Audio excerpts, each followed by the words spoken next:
You have to understand, either you are with us or you are against us. So black men would have never did that. Yeah, man, Barack Obama for wearing a brown suit. Okay, so it is what it is. I'm not alone until I got the whole familia with me tonight.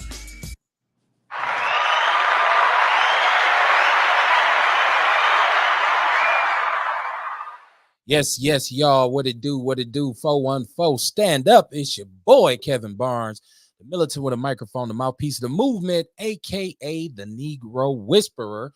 And I'm in the building for another episode of Outlaw Radio, live from the basement, which is what we do on Mondays. If you've been tuning in for, I don't know, forever and a day, you know what we do. It's me kind of dealing with my addiction to this microphone. Y'all get back while I defile myself. But I'm not alone. I got one of my outlaws with me today. Hopefully, Kamara will be chiming in, and maybe even the juice connoisseur.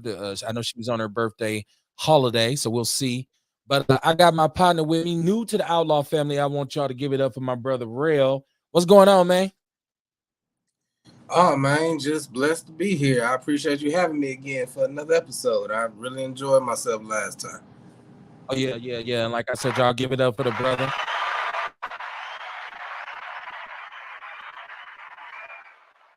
Now, what I do is I always pride myself on being a person of my people. So when I meet somebody and I go off gut instincts and I go off gut feelings. So when I meet someone who I feel like has something to say that needs to be heard, I like to bring them in and let the world meet them. So that's why I got the brother Rail on here, and that's why I brought him back, because I also had a great time the last time you were here. I just felt like there was so much more to you than what we even got to discuss on that show. I'm like, I'm gonna bring this brother back, and then I give what I call an open invitation to whenever you want to come on, whatever, however you want to handle it. You got something you want to promote, something you want to do, something you want to say. You got an open platform, man, that you can come in and rock with us on, man. So anytime. Really appreciate that, man. Oh, ain't no big deal, man. Real recognize real, man. And I always start the show off by giving condolences and taking a moment to send it up, man, for people who have lost someone. And it always goes without saying in Milwaukee, because right now we live in a very bloody, murderous time. So we're always losing people. But and then there's celebrities, and the one thing about celebrities, and we put celebrities on this pedestal in this country, but they are human as well. So what ends up happening is they show their humanity by dying. So it doesn't matter how much money you got. It doesn't matter how much status you have. You can't cheat. You can't cheat Father Time, because Father Time is undefeated, and you can't cheat the Grim Reaper. So Tracy Braxton, who is one of the Braxton sisters, who we've known for a very long time, celebrities, singers and whatnot. This is Tony Braxton's family. Tony Braxton is the most talented one.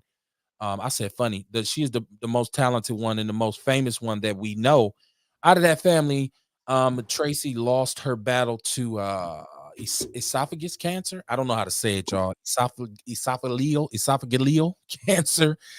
She was 50 years old. She lost her battle to that. So I wanted to say prayers and condolences to their family and her. I know she had, a kid and a husband, by the way, whose name is Kevin, such as mine. So rest in peace to that sister. And then rest in peace to all of the individuals who lost their lives in our city over the weekend. I know that 3 people were shot today. So it don't stop, man. And you got to give it up. You got to give it up for life, man. You got to enjoy life. You have to acknowledge life. You have to try to promote life, because the opposite of life is death. And we don't want to promote death, and we don't want to celebrate death, and we don't want to wish death on anyone. So rest in peace to anybody who lost their life, over the weekend. And people say, well, does it have to be violence? No, it does not. If you have a family member who passed away from some natural causes or from some sicknesses or whatever, condolences, man, and prayers to you. So, got to give it up before we get moving. But it's a lot going on, man. It's a lot going on in the mill. We're going to try to talk about a little bit of it tonight. Of course, you can never discuss everything that's going on in our city. I'm not stupid, right? Like, I understand that, but we do our best to inform, enlighten, and entertain. So I hope you learn something. I hope you laugh. and I hope you feel motivated to try and do something special for yourself or for somebody else. So most definitely, shout out to the 414. Stay classy, 414. What's going on with you, man? How was your weekend? Hey man, it was short. It was short as hell, man. But you know, it just remind me to keep putting plans in place to hopefully one day every day is my weekend. You know what I'm saying? That's ultimately my goal, man. Trying to, you know, get some shit automated so that, you know, I just wake up in the morning and see how much I made while I was asleep, you know. So I just been working on my next book. And also over the weekend I had to make some health and beauty products. Like I said, I'm a hemp processor. So my pops, his leg been messing with him, so I made him some CBD infused lotion for his pain. He got some screws in his leg, and other people been on me about making product, and I just hadn't got around to it. So I'm like, forget it. Well, I'm making some product. Let me just slap some out. So I made some CBD infused bath soaks and some CBD massage lotions for some people that's been waiting for them. So just been productive, you know, doing that, getting the health and beauty products going, continuing to write my current book, which is targeted more towards women entrepreneurs, called 40 Ways to Get $40, you know, just kind of like a play on that whole $40 thing. And then also, you know, just so, you know, it play on that, but also is real. It's like, hey, you know, I don't knock any hustle. You know, I'm an 80s baby. I was raised by hustlers. So I don't knock any hustle, but I mean, as long as you ain't hurting anybody, and you know, I believe in a fair exchange, there is no robbery. That's right. But you know, if you don't, I want them to be able to diversify their options. You know what I'm saying?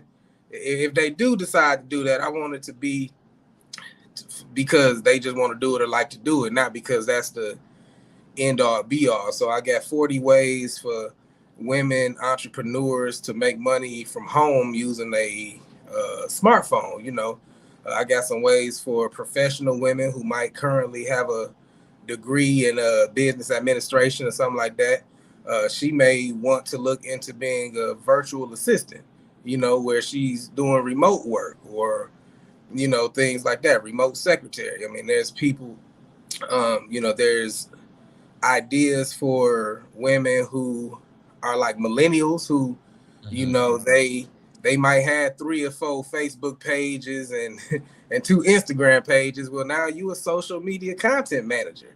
You know, you might want to advertise yourself to some of these mom and pop companies who want a social media presence. You know what I'm saying? So just different ways putting folk up on game, you know, so that they can either go 100% and quit their 9 to 5 or supplement their 9 to 5 from the comfort of their home so that they could be at home more and be around their children more. Okay, so you just named off so much. Like I see you got a lot of muscles in your hustle, which is a good thing. But you just named off a bunch of stuff. Now I want to start with the book because you already have one book that's out. And what's the name of the book you have out right now? I got it by me. So this is 12 steps to becoming your own dope. You know, Okay.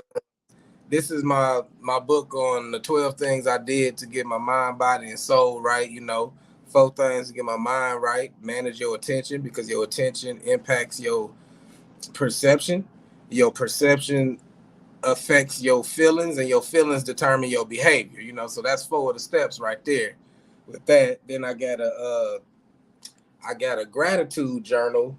Is the multidimensional mindset gratitude journal. These both on Amazon, but this is just like, you know, teach you way, you know, how you document things you grateful for, just to cultivate a attitude of gratitude, because it's so easy to be sour, man. It's so easy to be sour, but for me, every morning I'm able, you know, every morning I'm awake, aware, and able to wipe my own ass is the beginning of a great ass day. So, you know, just cultivating gratitude, you know. So I got that book, and now the third one that's currently in the works and set to be released May 8th is the 40 ways to get $40, and that's the one for women entrepreneurs or women who want to look into side hustles and entrepreneurship from the safety of their own crib. Okay, that's what's up. And you said the books are on Amazon. Yes, the Gratitude Journal is on Amazon, and 12 Steps to Becoming Your Own Dope are currently on Amazon. And this book will be released on Amazon too. That's what's up, man. Y'all give it up for my brother. Make sure y'all go and pick up his book.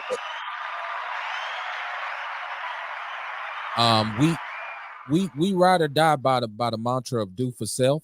Like we really believe that we as people need to do for us. Like we don't need to be waiting on a bus that's never coming. Right.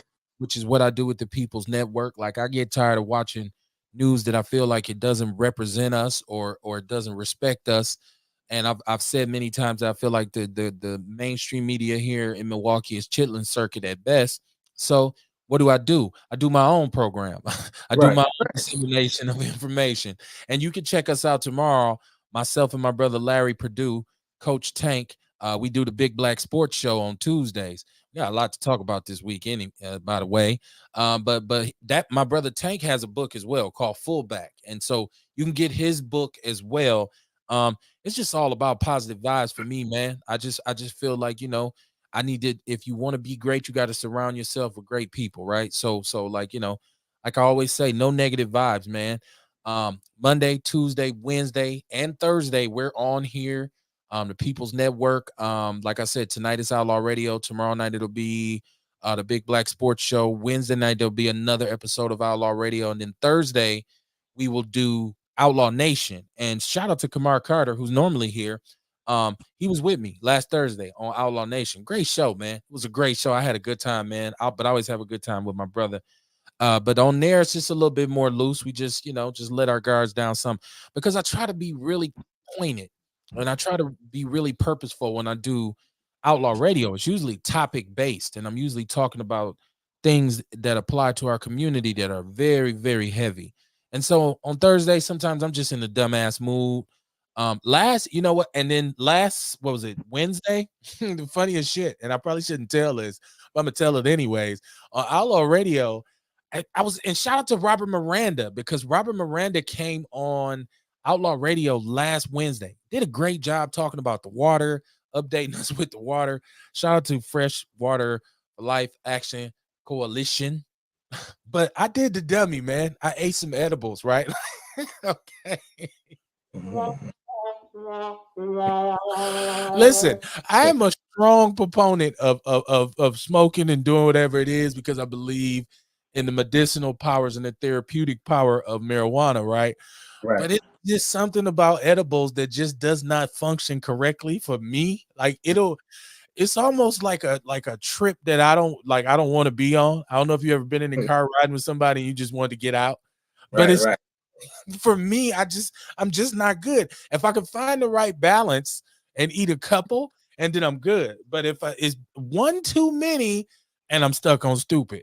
So like we did this show, and I got the brother Robert Miranda. I got that interview done, and I wanted to go into the second part of the show and just talk about some current events and close it out. Well, it wasn't that simple because I was goddamn seeing stars, moons, and purple horseshoes by the end of the show.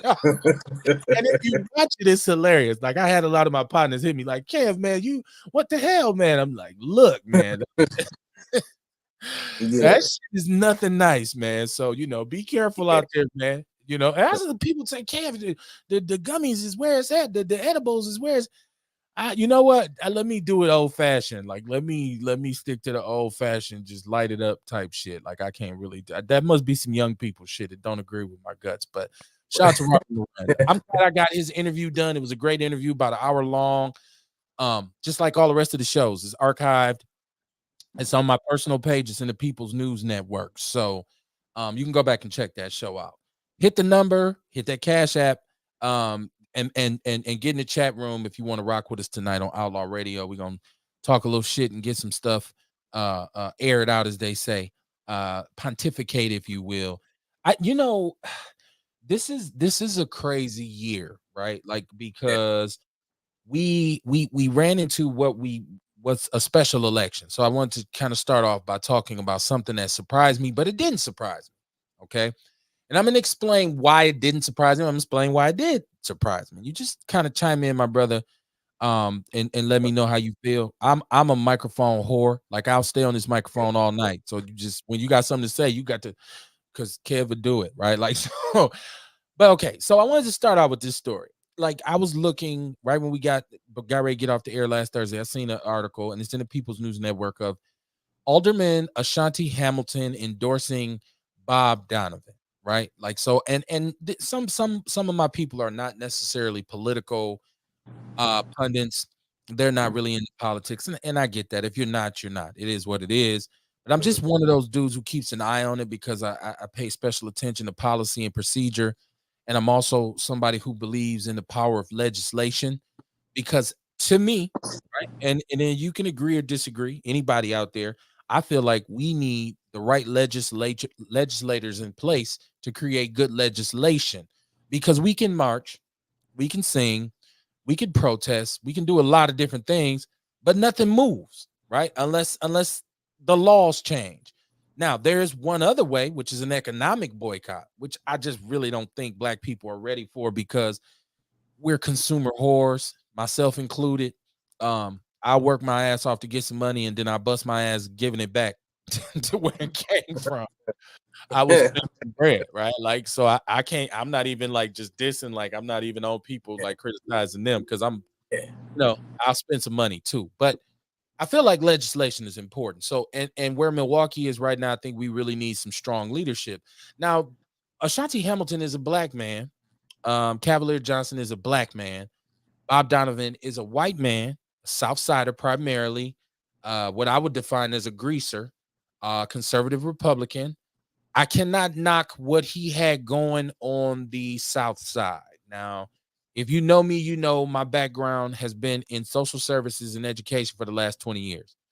I did a lot of community based organization work. I've done a lot of grassroots, boots on the ground, or activism, and I basically have worked with a lot of the organizations in the city that are responsible for change. And so, as a community organizer, I attended these meetings, these police district captains meetings, just to sit down and have a conversation with the district, to talk about what they were doing in the neighborhood. When I went to the South Side, can't lie, Bob Donovan had the South Side cracking. He had it moving. A lot of organization, things being done for the citizens, programs that I thought were beneficial. And I never forget turning to one of my staff and saying to them, "Why are we not doing this on the North Side?" And they said to me, "Well, nobody wants to do what he does because they're scared that he will accuse them of copying him." And I said, "Who gives a shit? As long as it helps the people, right?" So I can't say he didn't have the South Side cracking.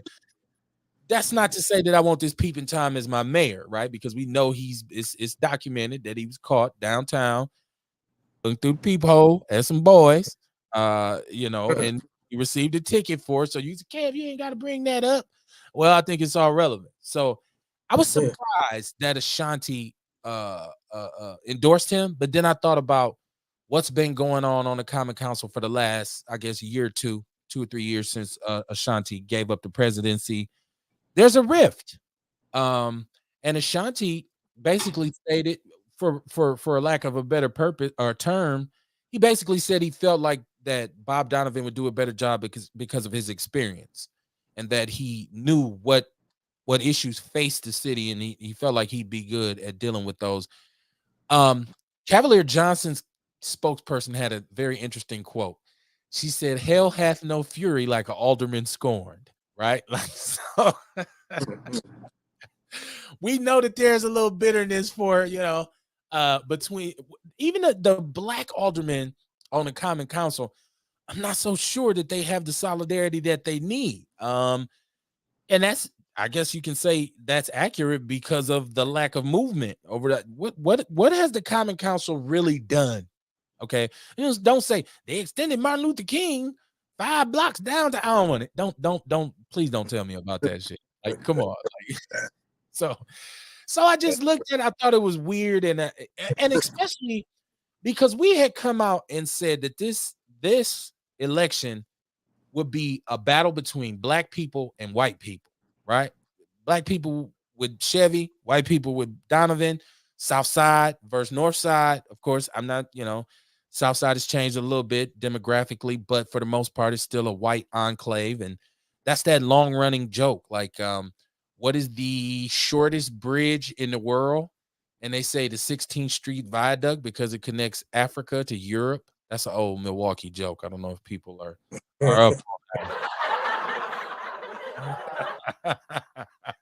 So yeah, is this black on black crime or is this just a fact?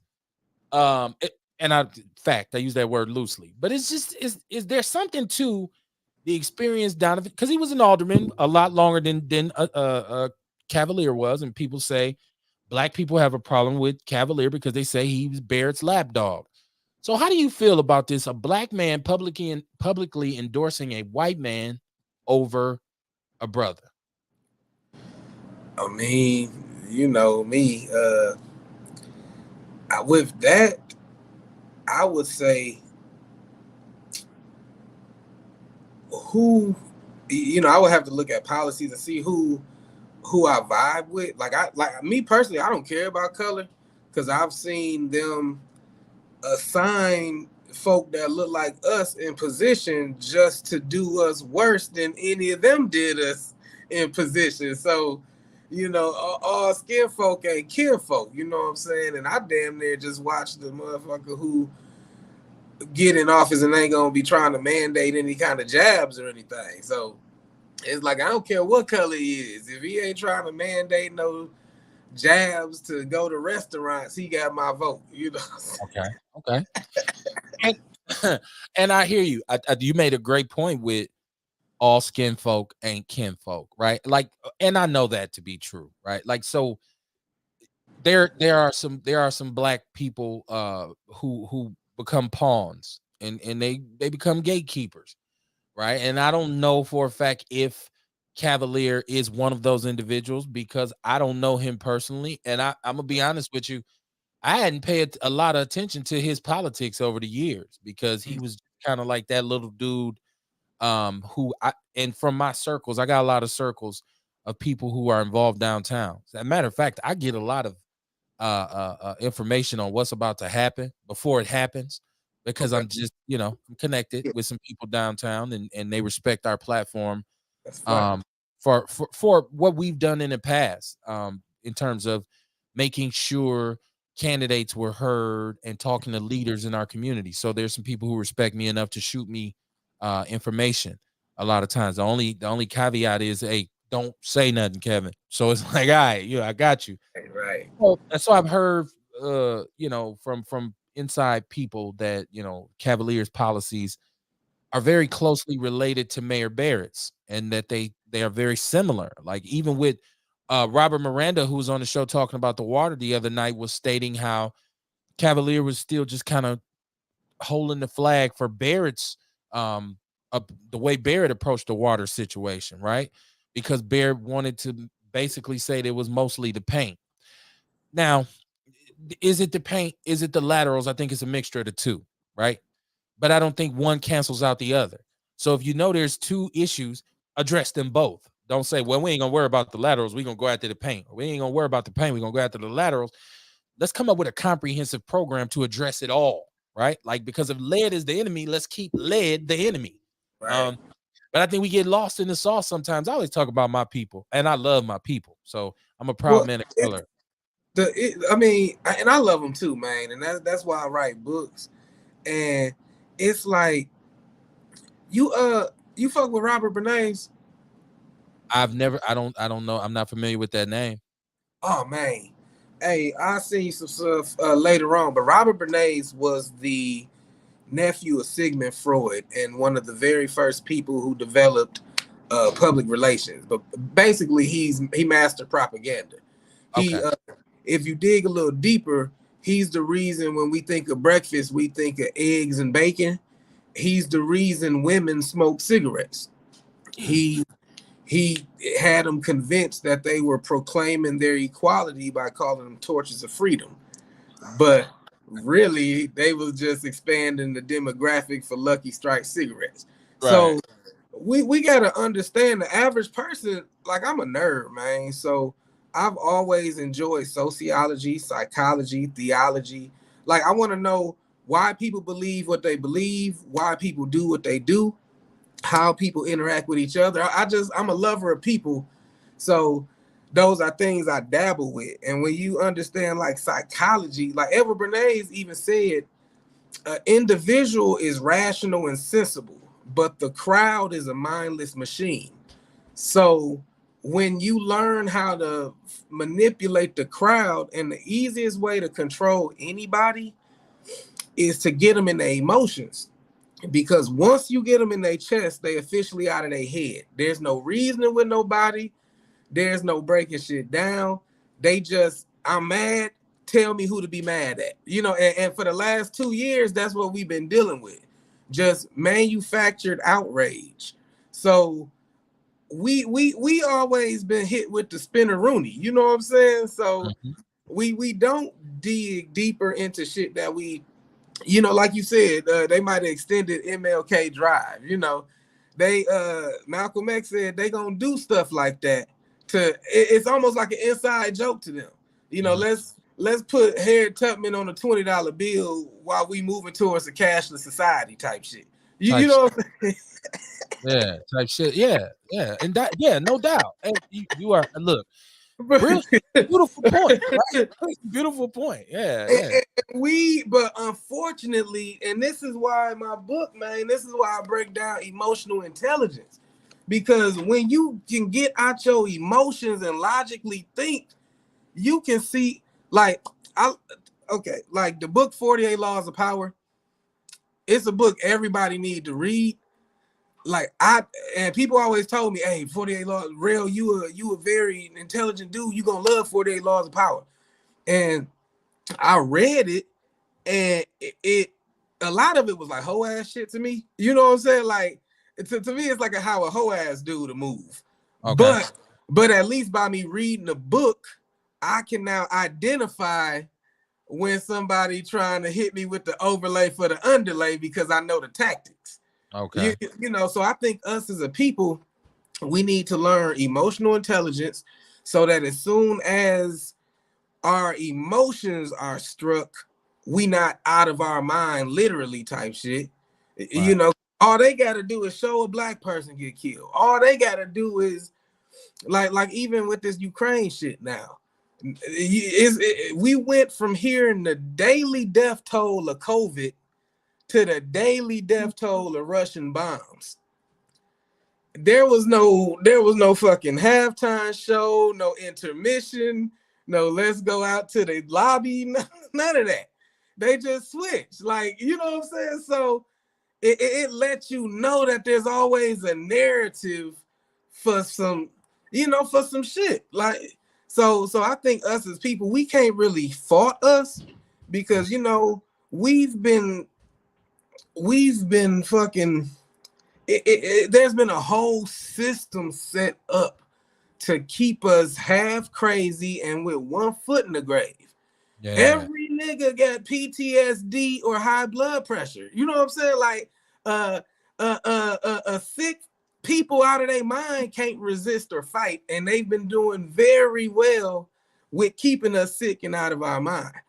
So we can't really fault our people for not being aware with like social events and just the bigger picture in general, because the average person scratching and scraping, just trying to make it to tomorrow. That's about as far as they can see.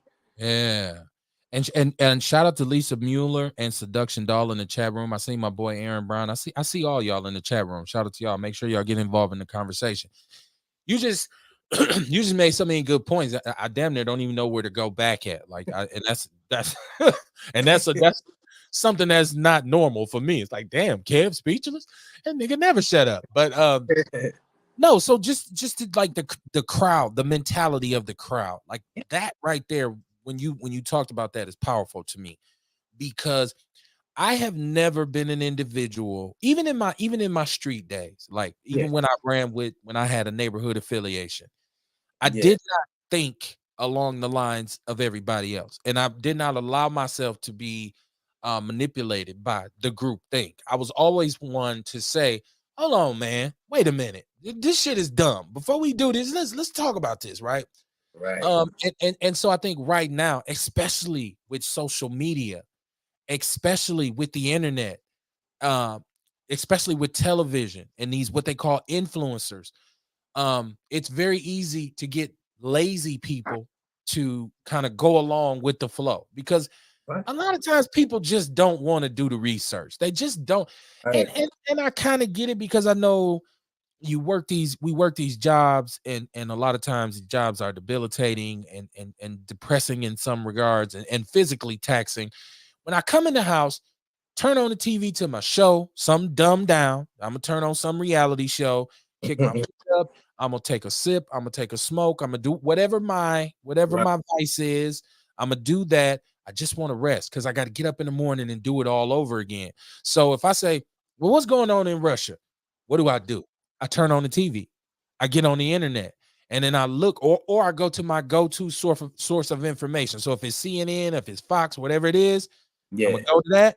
I'm gonna get the data, and then I'm done. That's it. I'm not looking into nothing else, you know. But they So force fed you, and that's the issue. You got to understand that there's like 6 companies that control all the media of the world, yeah, and so whoever controls the media controls the narrative. Whoever controls the narrative controls the masses.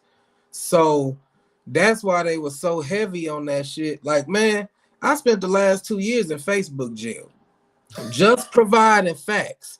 Like I posted a doctor, a biologist that was saying, hey, this jab ain't gonna stop y'all from getting the shit. It's just supposed to make y'all survive it. They like, oh, this is misinformation, Facebook jail, boom. And then CDC said the shit, and now it's just common knowledge. I posted somebody who said, hey, you know, when you get that jab, it's only for that specific strain. So it ain't gonna stop any other of the strain. Boom, 30 days in Facebook jail. you know, right. so you gotta understand, like that's why they. And then there was even an article that said how Facebook fact checkers basically are going off their own opinion on what is fact and what ain't. You know, I got put in Facebook jail posting the aloe vera plant, saying that aloe vera plants have been shown to improve the air quality in the room. I got Been in jail. boom, misinformation. All plants generate oxygen from. Damn, they on my heels, you know. But it just lets you know, like man, when the CDC when they posted that shit that data that they was trying to suppress for 75 years, it just felt good as hell seeing in black and white all the shit that was getting me put in Facebook jail. Mm. I- At 9 pages of adverse reactions. You know what I'm saying? It was like, okay, I wasn't crazy for saying, hey, wait, let me wait to see how this shit go. I mean, we get reviews before we buy cars, we get reviews before we buy shit, books, movies, whatever the fuck. And you ain't gonna get no review before you put some shit in your body. Like I want to say this too, and this that's a great segue into into just kind of moving through my talking points. Um, I had COVID, okay, and I want to say COVID is real. Like I very, I had it don't twice. know. Oh, did you? Okay, so I I had don't it know. twice, but the flu that I had in 2018 felt like a motherfucker took bats to my body. So you know what I'm saying? I can Okay. honestly say, you know, and not to make light of it, and to anybody who's lost someone due to it, Right, you know, right. my heart to you. I love you, and I'm sorry for your loss. But unfortunately, the way the numbers were skewed, we can't even honestly say if you know, we can't honestly say. All we can do is state the facts, and the facts were that it was incentivized for a person to be diagnosed that way. Right. And What? I Yeah, want people to understand this is not a criticism of or making light of someone who's had it or lost someone right, because like right, I said, it's real. I had an issue. I had a personal issue with the way the vaccine was introduced. Right. And the mandates came down as kind of forcing it on us. So I agree with you in that regard. The the information that should have been expressed up front was that this does not prevent the transmission or the Well, that's the problem. ability to get It at first the thing was get the shot, save a life. it. So they couldn't say that it doesn't stop the contraction or transmission because that was their slogan for the first fucking few months. And people hollering at you, you're selfish. Get the shot and save a life. Like Type shit, yeah. Because they were ignorant, but and not to talk about them, because again, to control people, you get them out of their head and into their emotions. And fear is a very, very powerful Fear gets you shit the fastest. Love have you hold shit the longest. So they call it wagging the dog. They call it wagging the dog. It's like if I get you scared, right? Like if I scare the shit out of you, right? It's like right now, in order to support this whatever effort, and the United States ain't showed their hand yet with what's going on in Ukraine, right? Yeah, they ain't showed their hand yet. But pretty soon, if we start moving towards, if we start, I guess the closer Russia gets to Poland, right? And now you start to say, okay, y'all mighty close to that Polish border. Now you fucking with NATO, and now you fucking with a neutral party that's an ally of the United States. Biden has said we're not going to go to war with Russia, but you watch as they get closer, there's going to start to be a couple domestic attacks on American soil, and they'll say these were perpetrated by Russian nationalists, and then people gonna say, "Oh shit, they over here." Oh yeah. So you start to build that fear up, and so then as soon as Biden says, "All right, we finna just go ahead and go in there," America be like, "Yeah, I'll defend the flag." Right. That's the thing. Like, and that's my issue, man. And because I don't know if it's arrogance. Maybe I need to meditate about that shit. But it infuriates me when somebody tries to play off my ignorance. So it's like this, they, like I said, we got daily death totals of Russian activities now. It was just COVID. Now it's Russian activity, but I'm gonna send you this. It's actually off my YouTube channel. I'm gonna send you a video that breaks down Edward Bernays, and it brings up the Iraqi war, and it brings up how they were talking about Iraqi soldiers was pulling babies out of the neonatal unit, leaving them in the streets to die. It showed a woman testifying before the UN about this shit. Right. Just to find out that later on it was made up. Right. It was fabricated. It was promoted by a PR group that took Edward Bernays' tactics, and they did this, and they were funded by Kuwait. Like, they were funded by Kuwait basically to get Iraq off their ass. So they fabricated some shit to say, hey, we need to go up in there. Like that, we always fabricate some shit to go up in there. We went looking for WMDs back in the day, and the opioid crisis went booming. And you know what? I'm one of those brothers who goes all the way back to the sinking of the Lusitania to get us in World War II. So we don't, to this day, there's some controversy on who actually sank that ship, but Pearl Harbor. They were told that they were coming days before. Yeah. And then, but we got Pearl Harbor, and what we get from that shit? Endearment camps for Japanese U.S. citizens that were of Japanese descent. I said World War II. I should have said World War I with the Lusitania, because the United States was practicing pacifism and saying we're not going to get involved in other people's wars. But you are correct with Pearl Harbor. It's like, okay, we're going to attack Pearl Harbor. That's American soil, like at the time, which wasn't even a state yet. And what the people gonna do? Go get them. Yeah. 9/11. Go get them.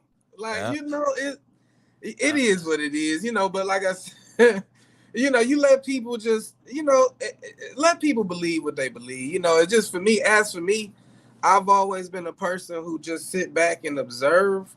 And and my goal ain't to convert anybody to my theories and beliefs. It's just that if anybody ever asks me why I don't move like the masses, I have facts to stand on. Mm-hmm. Shout out to Tiarsha Arthur in the chat room. She said, good evening, Kevin. Guess this is my brother Rail. Y'all gonna be seeing this brother a lot more. I don't know what his schedule is.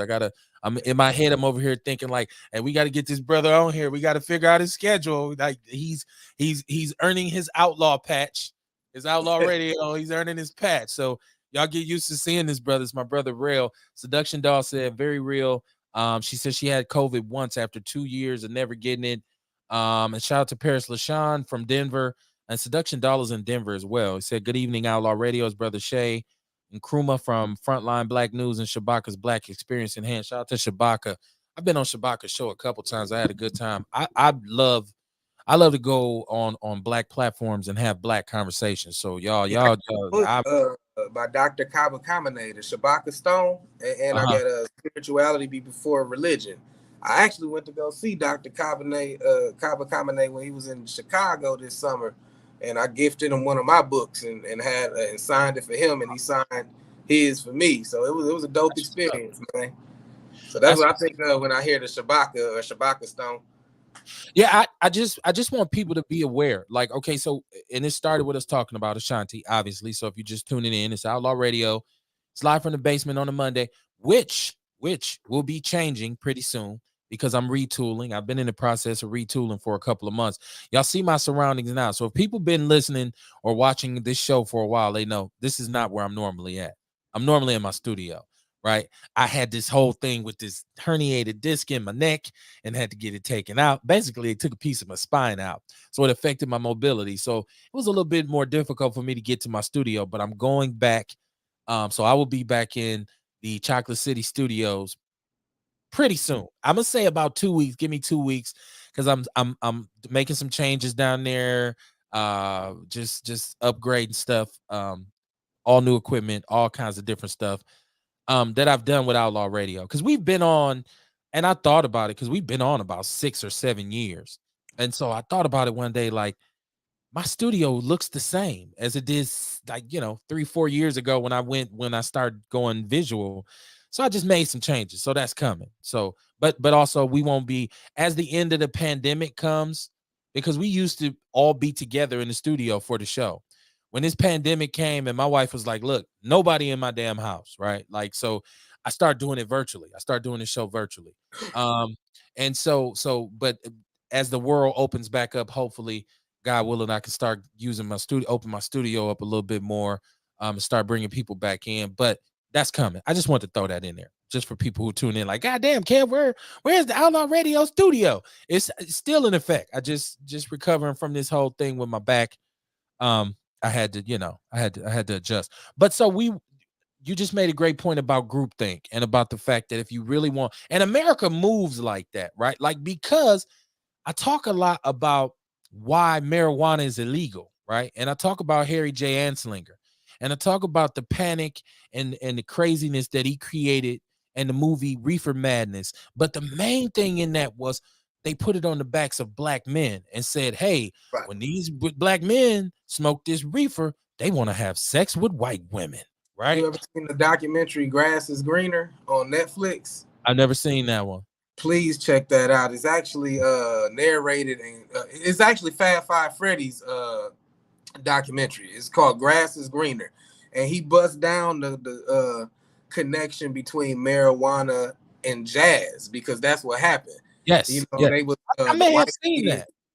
You may have. I think I did see that, but I've read talking about how the white kids would go to the jazz clubs and actually see black people as people, and that's the danger. That's the danger, and it goes back to what we were talking about before, as far as just black people as a whole, and it goes back to what I was talking about as far as Edward Bernays and propaganda. When every black man you see on TV is hypersexual, hyper aggressive, you know what I'm saying, all that shit, and there are some that way, and but we can even dissect how they became that way and why they are that way, so I'm not with accusing. I don't believe anybody wakes up and decide to be a villain. I believe that's series of unfortunate events that a motherfucker just find themselves in that position. No doubt. But with that propaganda, like I went to UWM when I went to college, and I met a girl. She was a cool girl. She was a little white girl, Megan from fucking Kewaskum. I ain't never even heard of Kewaskum. Wow. You know, but she, because I was an art major back then, so you know she was a little stoner hippie art chick, cool as hell. But the only person I'm like, you know, and she had a little thing for me. I'm like, you ain't grow up around black folk. You don't see.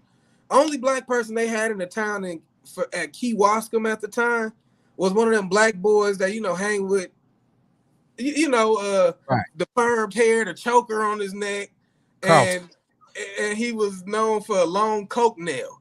So Wow. that was her only real flesh and blood experience of a black man. So you got to think about all these folk that never come across us on the daily, but when they cut on the TV, they got the rappers, the reality shows, you know. So it again, whoever controls the media controls the That's image. right. And honestly, the image we see on TV a lot of time impact our own self-image. That's right. And Shout out to John Fletcher and Michael G. Shout out to Michael G, man. That's my partner, man. I see he tuned in. Shout out to John Fletcher. Shout out to everybody in the chat room. Y'all make sure y'all chime in. Y'all can hit this number, right? Like y'all, I done invested all this money in all this equipment to make this phone, and these phone calls come through super clear. And now people ain't calling. So it's like it's pissing me off. But you just hit another great point about pop culture and the media. And so, like, I guess the reverse, or the kind of like my parallel to what you just said, is my freshman year, my first 2 years of college, I was in North Dakota, and I met so many white people. Right? Like, he laughing at me, right? Hey, I can only imagine the experience, man. Hey, well, you know, it was the 90s. I was trying to get out of Milwaukee. I wanted to get off Capitol. Don't get me wrong. I love Capitol Drive and I love Atkinson, right? Like cook food.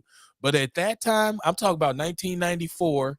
I don't care about showing my age. Shit was crazy, right? Like I need to get the hell up out of here. I think at that point I had probably lost about 9 or 10 homeboys already, and I was still young. Like include my main guy, like my main partner. Rest in peace, Cool Dog. You know, I had going through this, and I said, you know what, my family was tripping, the neighborhood was crazy. I said, I'm gonna get the hell out of here. Going to North Dakota. They offered me a football scholarship. I was gone, right?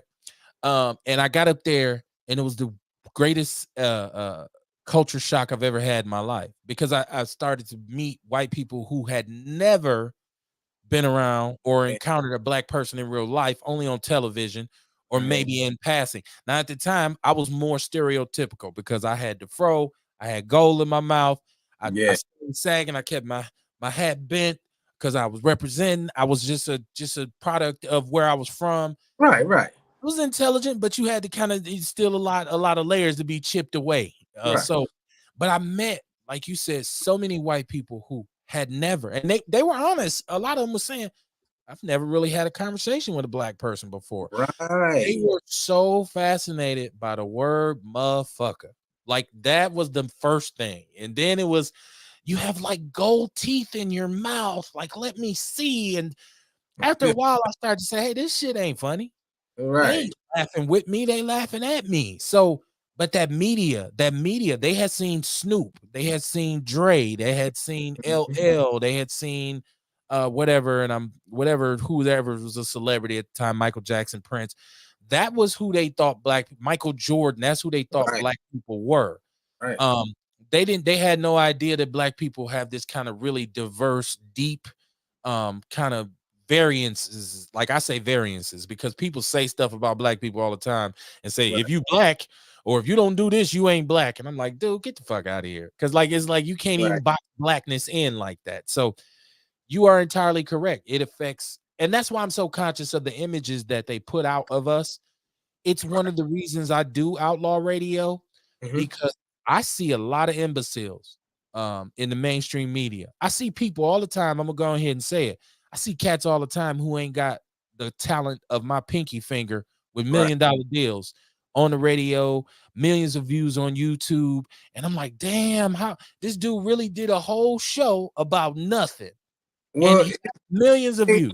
well, one of the things about the Western culture or European culture is they're good at finding ways to copy and mass produce. So they'll infiltrate, and I'm saying infiltrate like they, I mean, you know, they, but basically, okay, there was a conversation I had with somebody a while ago, back when Lil Wayne was still, you know, hey DJ Lil Wayne, you know, and with the and I said, hey man, I said it's kind of wild. Every rapper I'm seeing got dreads and tats on their face. I said, I guarantee you eventually that's gonna be the new blackface. I said, in order for these rappers to perform, they're probably gonna be required to don that look. And now we got people with lighter skin and blonde dreads rapping, but I guess it's okay because they got on the uniform of dreads and tat face, which to me is almost like the modern minstrel show. And it's not to say, it's not to homosexual agenda. Got it. It's just that I'm just using that as an example to show you how they kind of degrade things down to a icon of, you know, to this is what you're supposed to be doing. Yeah. Right. They dumb it down to where it's a stamp now, and they could just stamp it on anybody.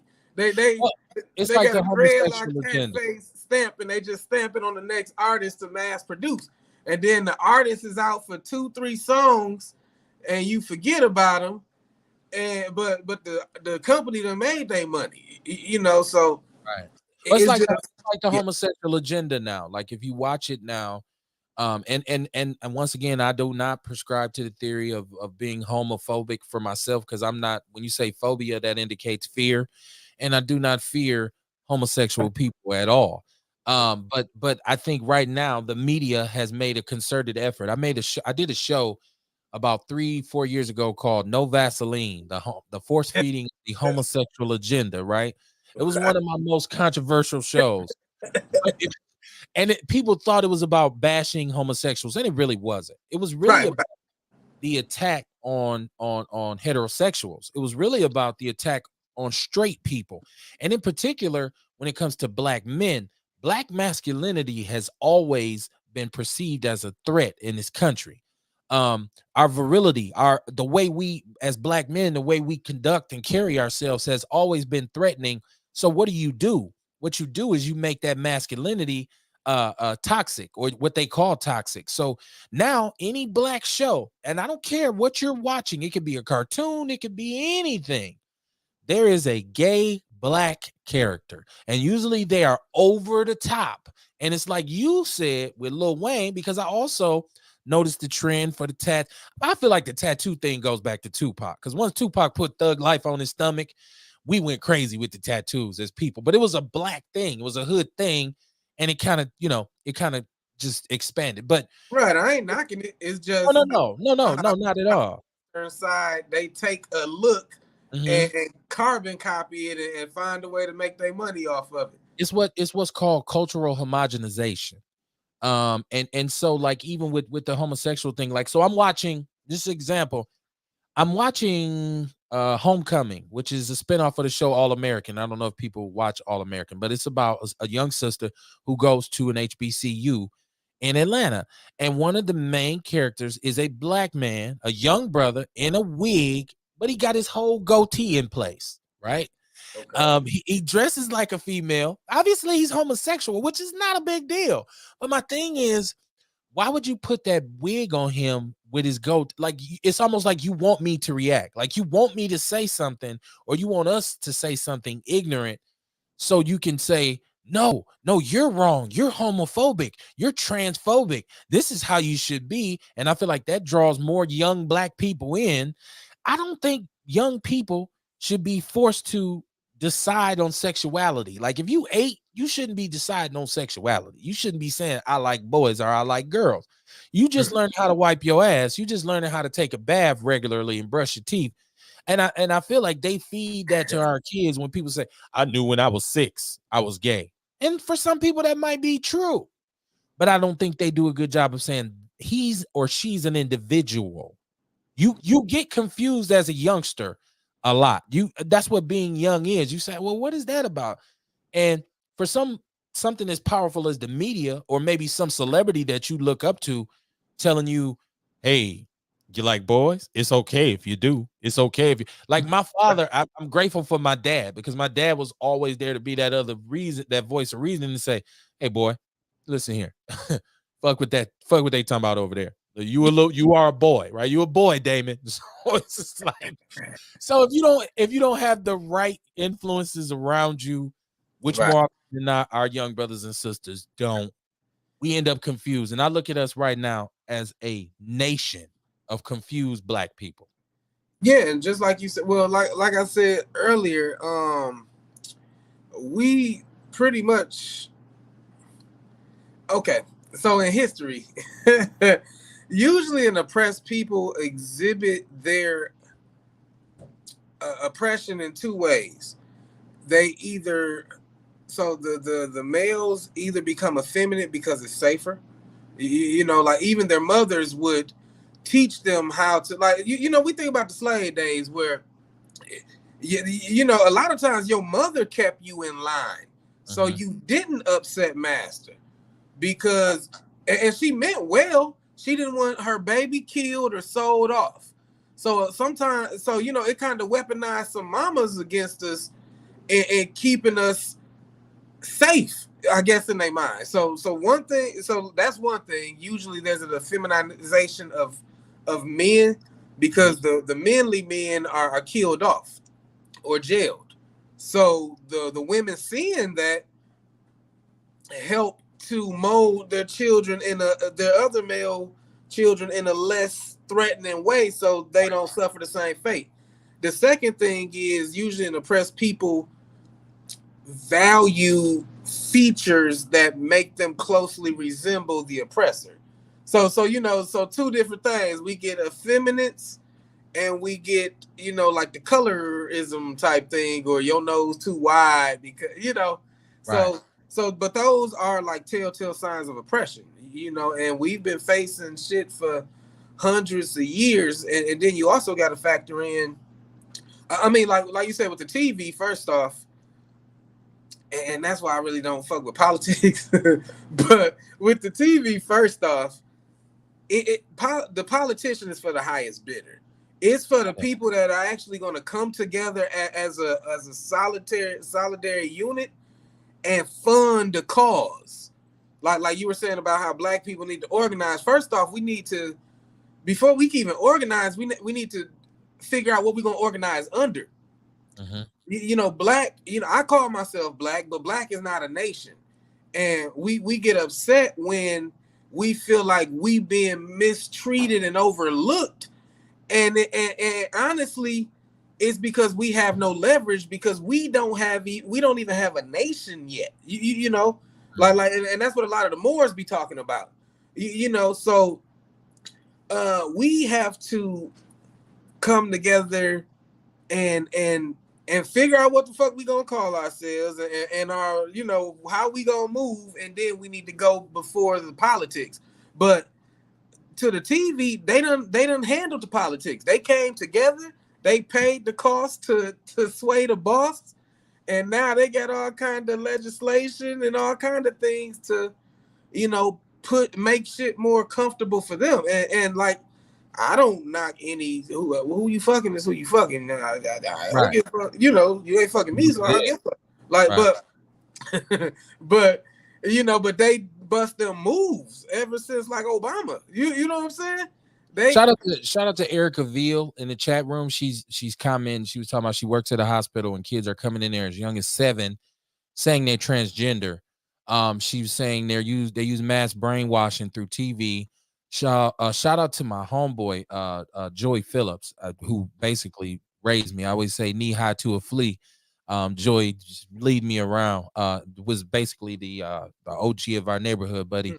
He took a liking to me early on, and it's one of, and I know this don't have nothing to do what we talking about, but I just want to acknowledge this brother because it's one of the building blocks of who I actually am. Because at a very young age, this brother Joey Phillips told me that I was somebody special, that I was somebody unique, and that I had some abilities, and that I could be what I wanted to be if I just stayed out of trouble because I was so bad, right? So but shout out to Joey. He always showed me a lot of love and just always acknowledged, like, no, you got something. There's a uniqueness about you, little dude. My own big brother wouldn't let me rock with him. My mother said, you got to take him with you. My brother's, I ain't going. Joey say, no, it's cool. I watch him. I got him. Come on, look, Kev, you come with me. You rock with me. So shout out to him for watching. He always tunes in to Outlaw Radio. I still got to get JoJo a hoodie. I got to get a lot of people Outlaw Radio hoodies, but I definitely got to get Joey one and the people who are with us for every show. So yeah, but I'm with you on that. I'm with you on, and I did want to kind of reference that I heard a story one time about two black women talking a very long time ago, and there was a white lady saying, and this must have been in the 50s. There was a white lady saying her son, my son is such a smart young man. He's about to go to the Ivy League. He's going to be a leader of men. He's very intelligent. He's a gentleman. And she asked the black lady, well, how's your son? And the black lady said, that fool is shiftless. He's lazy. He's ignorant. He disrespects women. He ain't no good. He ain't going to be no good to nobody. And there was another black lady standing there. So when they started to walk home, the one sister said to the other one, why would you lie like that to her about your son? You got one of the most upstanding, intelligent, beautiful young men in this community. And the black lady said, if I'd have told that white woman that, they would have came and hung my son tonight. Lynch mob would have showed up. Exactly. Tonight. Exactly. Because they knew they would have said, we ain't letting them grow up to be no leaders. We don't kill off all of the alpha males. So it's kind of in our conditioning. Now, I did want to touch on this too, though. I'm one of those people who say I'm black. Okay? Yeah. Oh yeah, I call myself black. And I'm proud. I proudly identify with it. I did put and if you're not in, I gotta add you to the People's News Network, which is our sister group. A very important, or what I thought was very poignant of Smokey Robinson. And believe me, you won't see me quote Smokey Robinson a lot, but he did this thing about why he felt like we're black. He said he's offended when someone calls him African American because he said, I'm not African. I have African roots. I have African DNA in me, but due to what happened to us in this country, I lost sight of it. But we fought very hard. And he talked about being on the front lines of the civil rights movement. He said, we fought very hard to become black. We ain't your niggas. We ain't your coloreds.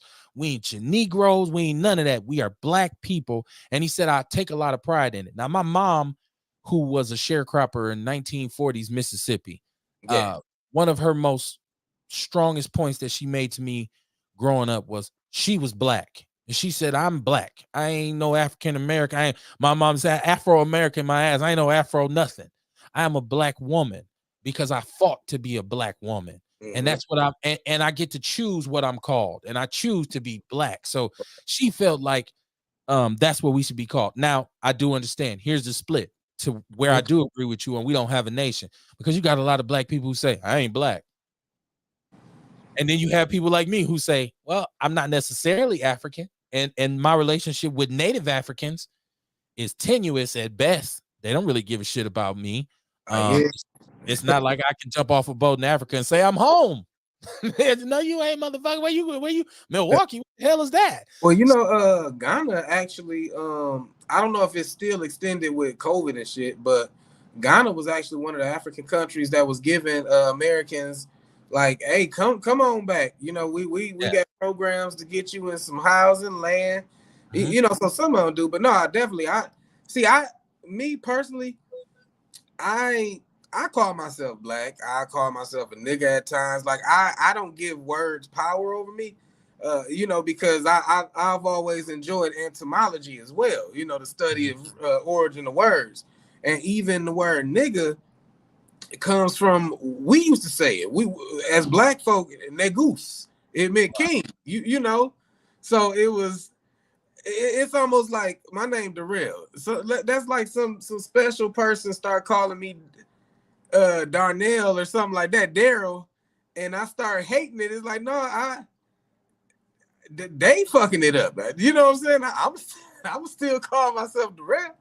Right. So like with that, it like when I say the word nigga, I think of king of kings, negoose.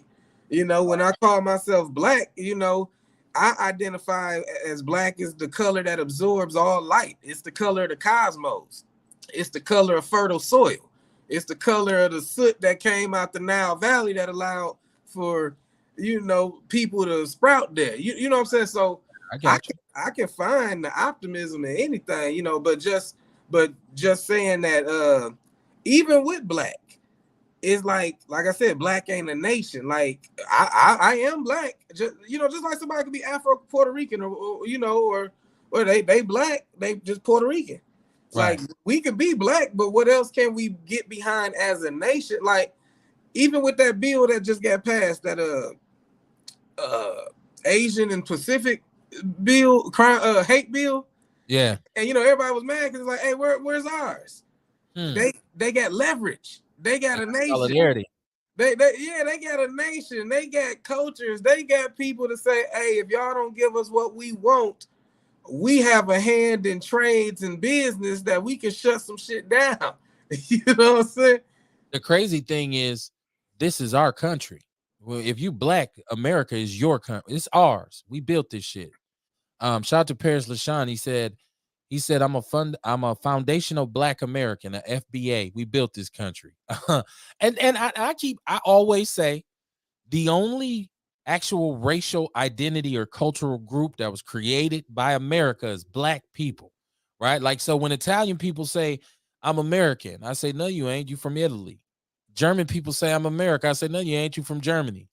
And when they say, well, what are you? I say, I'm from America, because that's where I trace is this where my family started? No, but as far back as I really want to trust it in terms of chasing my lineage, it starts in Mississippi. It starts in the South when they mixed or group whatever group of slaves together, regardless of what tribe they were, and said, now then they married, and then the white man stuck his nose in there and said, whoo, Sarah Bartman got to give me a piece of that. So, I mean, people are mixed up, right? Like, so Right. You know what right. I'm saying? That's why But knowledge of self is so important. That's why it's so important, because you get confused and you be walking around here talking about, I'm non-binary. Shout out to non-binary. interesting. Just on what you were saying though, as far as like, I honestly don't know where I come from. Like furthest back we traced our roots was to the West Indies. You know what I'm saying? But honestly, that there's Egyptian artifacts in the Mississippi Valley, like in Illinois. There's Egyptian art. So we was here before the trade. Yeah, You know what I'm saying? All through the Americas. We got Olmecan heads showing wide ass noses in South America. We was here, so everybody ain't come on the boat. But like you said, black folk we damn near were bred in America, like in the Delaware, what's that, Maine, Baltimore, in the Baltimore area, they had like, Virginia, I don't know if you watch Hidden Colors and stuff like that, but Hidden Colors is a cold ass documentary, and they were showing how people were bred in Maryland for, they put the strong slave with the strong man with the strong woman, and it might have been, you know what I'm saying? So like to what you were saying, we literally was bred in America for what they felt they needed us for. So you absolutely right. Shout out to Paris LaShawn, you're right. Maryland, that whole Virginia, Maryland, the East Coast is where they brought us in at. And so, this is a deep dive. And I understand that some people out there might be saying, well, those brothers don't know what they're talking about, or this or that. You're free to call in or make any comment you want. I try not to tell nobody what to think. I just try to give you topics that you can go and research. Exactly. If you find the flaw in what I say, by all means, you helping me out. If you light me up, you help me out if you pull my coattail so I can stop spreading, the wrong information. I don't want to mislead anybody. Just give people things that they can research on their own. And it's funny that we're having this conversation because one of my talking points tonight, on the show The number is on the bottom of the screen, Ericaville, 262-202-5131. It's on the ticker, just in case you don't, if I said it too fast, 262-202-5131. One of my talking points was there's a sister by the name of Tanya Roberts who right now is leading expeditions to find remnants of sunken slave ships, right? So one of the Yes. questions that people talk about all the time is like, well, why don't we see the ships? Where are the slave ships? And I've even done some research that stated there in Alabama that they found some remnants of a slave ship, the last remaining remnants. And people say, well, why are there none around? And then there's the understanding that they were destroyed, right? Like, because I don't know why. I don't, and this is what I'm saying. If you know, this is one of those situations where my show is really interactive. If you know why they were destroyed, let me know. But there was over 40,000 voyages to spread the global slave trade, and there's thousands of ships that sank that sank to the bottom of the ocean. Now, this sister, one of the things she's found are these what they call ballast balls. That they use these stone balls to balance out the ships because of the cargo, the human cargo, which threw the weight off of, because they didn't really have an idea of what the weight was on the ship, so they just use counterbalances. So you can go into People's News Network, and it's a National Geographic article.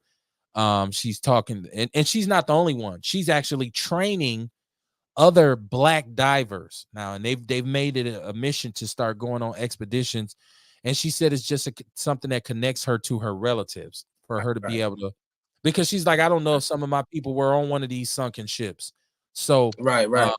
it's just something to read. And I encourage anybody, if you are on a quest for knowledge, look for knowledge, right? Like, don't look for complete understanding, because I think you will never get a complete understanding. Just try to enlighten yourself. So people find one thing sometimes and they take off running with it. Ain't no slaves, ain't no such thing as, because and I can't dismiss it because I wasn't there, but I get black people all the time who tell me we were never slaves. We are Native Oh, American. We're indigenous we people. We're here there, anyway. there were there were both. There were both. There were people, and at first they was trying to even enslave some of the people that they came across here, and those people were able to escape, and because they was from here, they just ran right back home.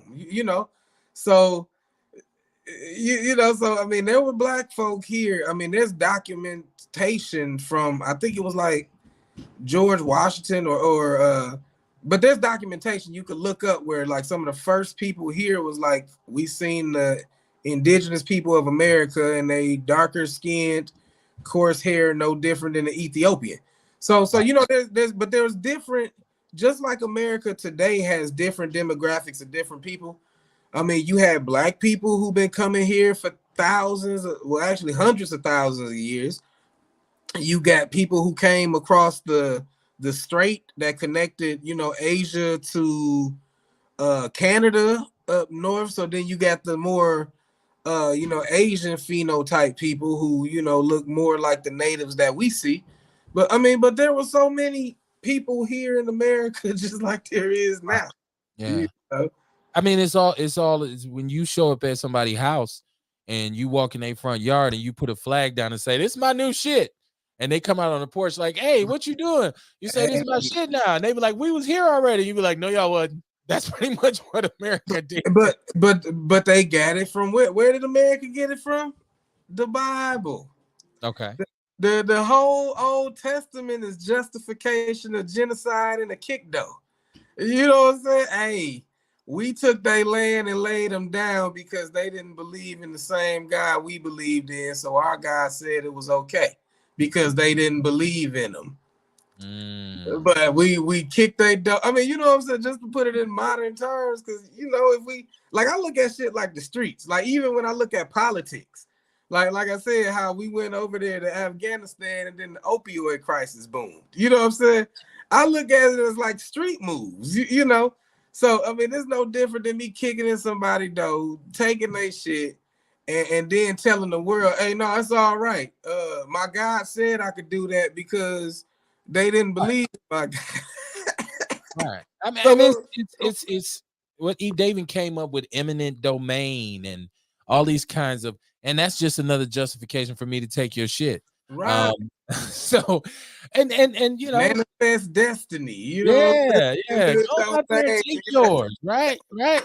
You know what I mean? So, I just once again, it's so easy to get caught up. It's so easy to get confused, and that's why we need to be on a mission for clarity, right? Like for me as a man of color, I agree with you when I say this. I will never, ever, and neither, and the purpose of my platform is not to tell you what to think. I just want you to think, right, right? right, I'll come on Outlaw Radio and I'll spit my opinions and I'll say how I feel about anything, and anybody's welcome to express themselves. I'm not gonna say, "Oh, shut your ass up. You don't know what the fuck you're talking about," and hang up. If right, you thought about it, I'll say, just research it. Do your research. Don't call in and if somebody questions you on it, you get mad and fuck you and hang up. Be able right. to stand on your argument and say, "No, I have this. I got this from some places that are solid, some places that I can Right. believe in." So, um, I just want people to think. I just want black people to think. Now I kind of wanted to change directions with the show. For Okay. sure. Seduction Doll said we conditioned to think. I just want to kind of read some of the chat room compliments or comments. I'm sorry. She said we're conditioned to think we came over on some ship. Paris LaShawn said Diane Calloway, I think that says we never came over on slave ships. Erica Veal said it's all a lie. Erica Veal is one of the Outlaw supporters who will come at you with some deep dives. Let's Um, go. she said, I'm trying to find what she said. This is this is Egypt. She said this is the modern day Egypt. This is the real Egypt, she said. And she There's said nationality. in the Mississippi Valley and in the Grand Canyon. You know, they found a cave in the Grand Canyon full. Well, it's off limits. You'll get shot if you go, but Uh-oh. but it's full of Egyptian Hold artifacts, on. all kind of artifacts. Right. You know what? Then that's the one bad part about the way they got us in this country. They twisted us with misinformation. And I tell people all the time, you think for a very long time in this country, it was illegal for a black man to read. It was like back in the days, a book was like a kilo of cocaine. You got caught with a book using some deep shit. It's like that Chris Rock joke where he talks about the black man driving the wagon with the white people in it, and he's Uh-huh. at the intersection and he sees the stop sign and he's thinking to himself, like, damn, if I stop at this intersection, they gonna say, nigga, who taught you how to read? Right, If we keep going, we could get killed. So he says he goes to the intersection, he has a massive collision, they almost die, and his master says, "You dumbass nigger, what were you thinking?" And he said he looked at the black man looked at the sign and said, "Well, when I seen that octagon thing, I thought it meant for me to stop." And he said the white man looked at him and said, "Nigga, who taught you octagon?" right. It was hilarious. That whole I love Chris Rock, man. I love Chris Rock. I love the old Chris Rock. I love when when he used to do the real social commentary, man. But yeah, ball player. So like a knowledgeable black man is a threat. We know that, right? We know anytime as a black man, if you have any kind of understanding that you can spread to the people automatically, they'll vilify you and they'll make you public enemy number one.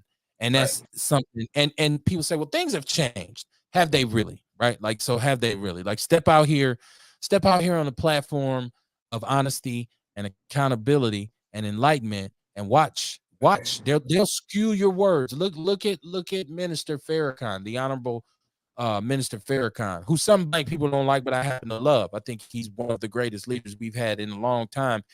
And I think he's a great leader because his message has evolved and it's not based on rhetoric anymore. So, but they constantly try to skew his words.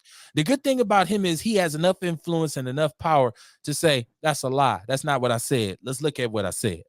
So anytime a black man is telling his people, saying, hey, y'all, put them guns down, put that dope down, stop fighting amongst each other, get rid of the colorism, get rid of the ageism, get rid of all of the things that prevent us from being one solid nation, and let's move and groove. When you do that, that old J. Edgar Hoover comes out. It comes out, oh shit, we cannot have unified black people in this country.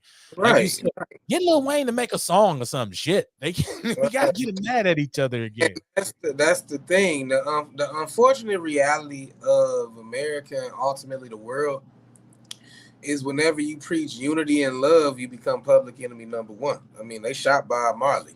Like, who the fuck shoots Bob Marley? Who shoots Right. Bob Come Marley? on, man. But you know, I mean, I'm not laughing at a bit. Oh, I mean, I get what you're saying. Shit, Who the fuck shoots Bob Marley, man? Like, but when you talking about love and unity, there's people in this world who understand that if we again back to what we was talking about, even on the white tip, you know what I'm saying, about people not even seeing black folk until they met you. Mm-hmm.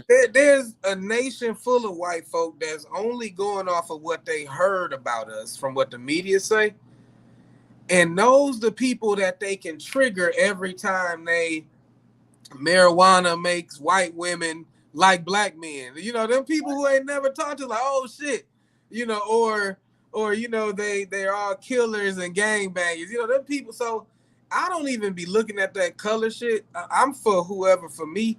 But I even sit back and say, if we ever did like talk to each other, we'll find out who the real enemy is. You know, it was one of them presidents one time. I can't remember. I don't know if it was Johnson but one of them presidents was basically saying all we got to do is make the average white trash person feel like they a little bit better than the black person, and we can control both of them. You know what I'm saying?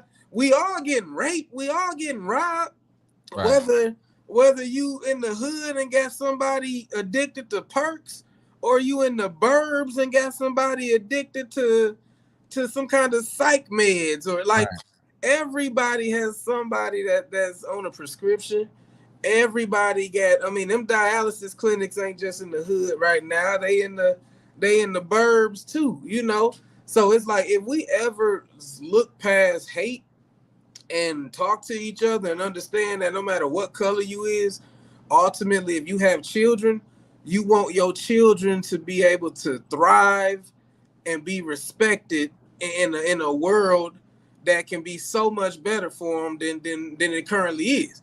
You know, so when we sit down and talk and put that color shit to the side, all the propaganda and them teaching us, you know, this, that, and the third, and black folk this, that, and the third.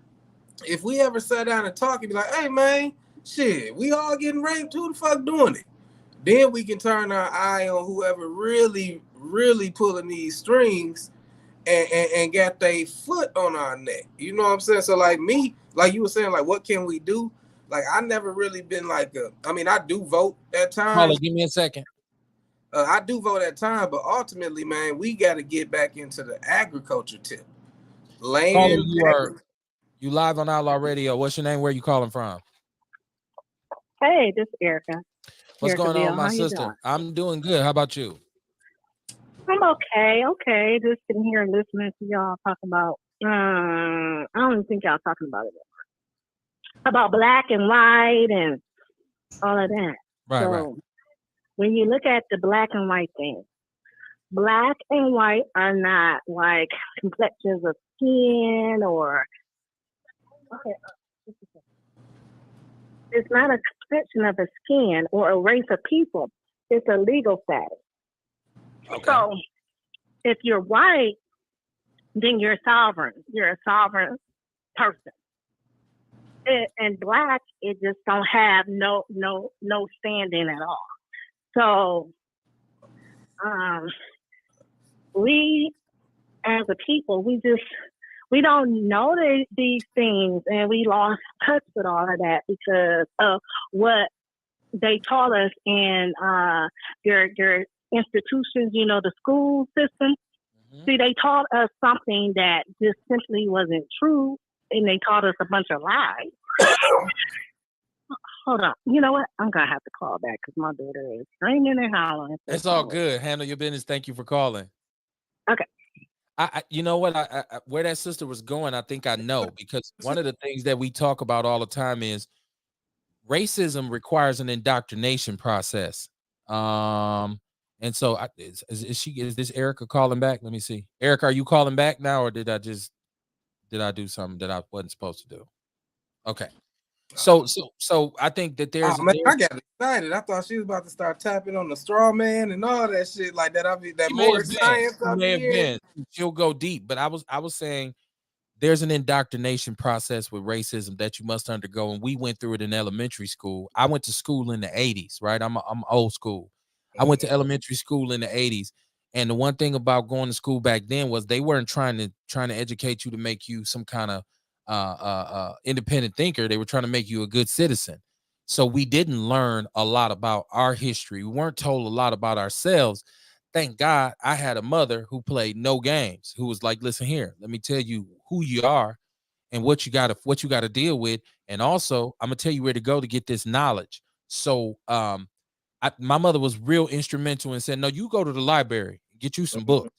And you going this what, because she came up, like I said, from the Jim Crow era. So she was adamant about me learning about Black Power movements and the Panthers and different protests and different kind of movements that we had to Marcus Garvey and stuff like that. So but a lot of kids didn't have that. So we kind of fell victim to saying, I ain't shit. I'm not worth nothing. I don't see people who look like me when they talk about the founding fathers or this kind of thing. So it kind of influences that school, the pipeline, prison pipeline.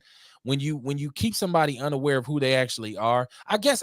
So what I'm trying to say is, if you consistently tell somebody that they ain't shit, eventually they'll believe they ain't shit, and so then they'll act accordingly. Right, and that's exactly why anybody I talk to, I always bring up the documentary Hidden Colors. There's about 4 of them right now. Because like you said, if we don't know who we are, we'll sit and allow somebody to tell us who they say we are, you know, and that's why I recommend anybody. I mean, like slavery, yeah, you know, it is what it is, but the planet has had a human race, like humans have been on the planet for at least 100,000 years. And a certain culture or people didn't show up on this planet until 6,000 years ago. So at least 194,000 years, it wasn't nothing but black. It was nothing but indigo ass people. You know what I'm saying? Carbon colored people. You know, so we like when you look at 100-something thousand years of achievement, slavery was a tiny ass segment of it that kind of interrupted greatness, but it ain't stop it.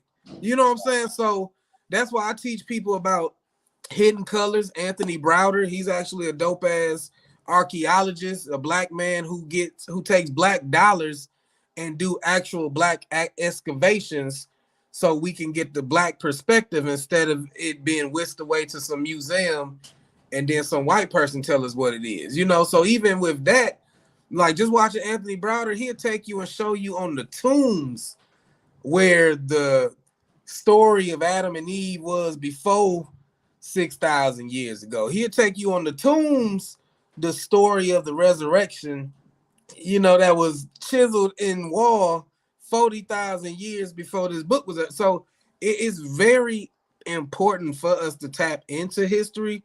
Runoko Rashidi, dope ass archaeologist, he just transitioned to the ancestors about a year ago, but he specialized in showing blackness around the world. There's black folk in China, Japan, like, you know, we circled the world thousands of times before any other person popped up because we were all there was. Right. So yeah, we can look at slavery, but like you said, if we get told we ain't shit, I mean, I tell my kids they gods, you know, and I speak life into them. You are a god. You are a creator of your own reality.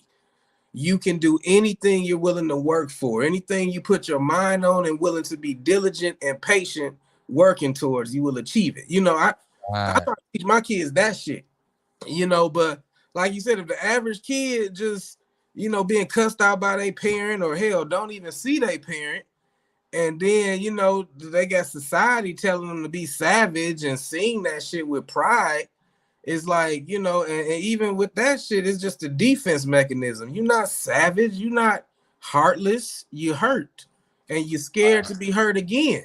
So you know, even with that shit, like that's why I do what I do. That's why I write my books. That's why, you know, anytime I come across anybody, if I could drop some knowledge on mastering your mindset or learning who the fuck you is, I try to do it because, like I said last time I was here, the revolution is self-evolution. You have to know who you are before you can know what you can be.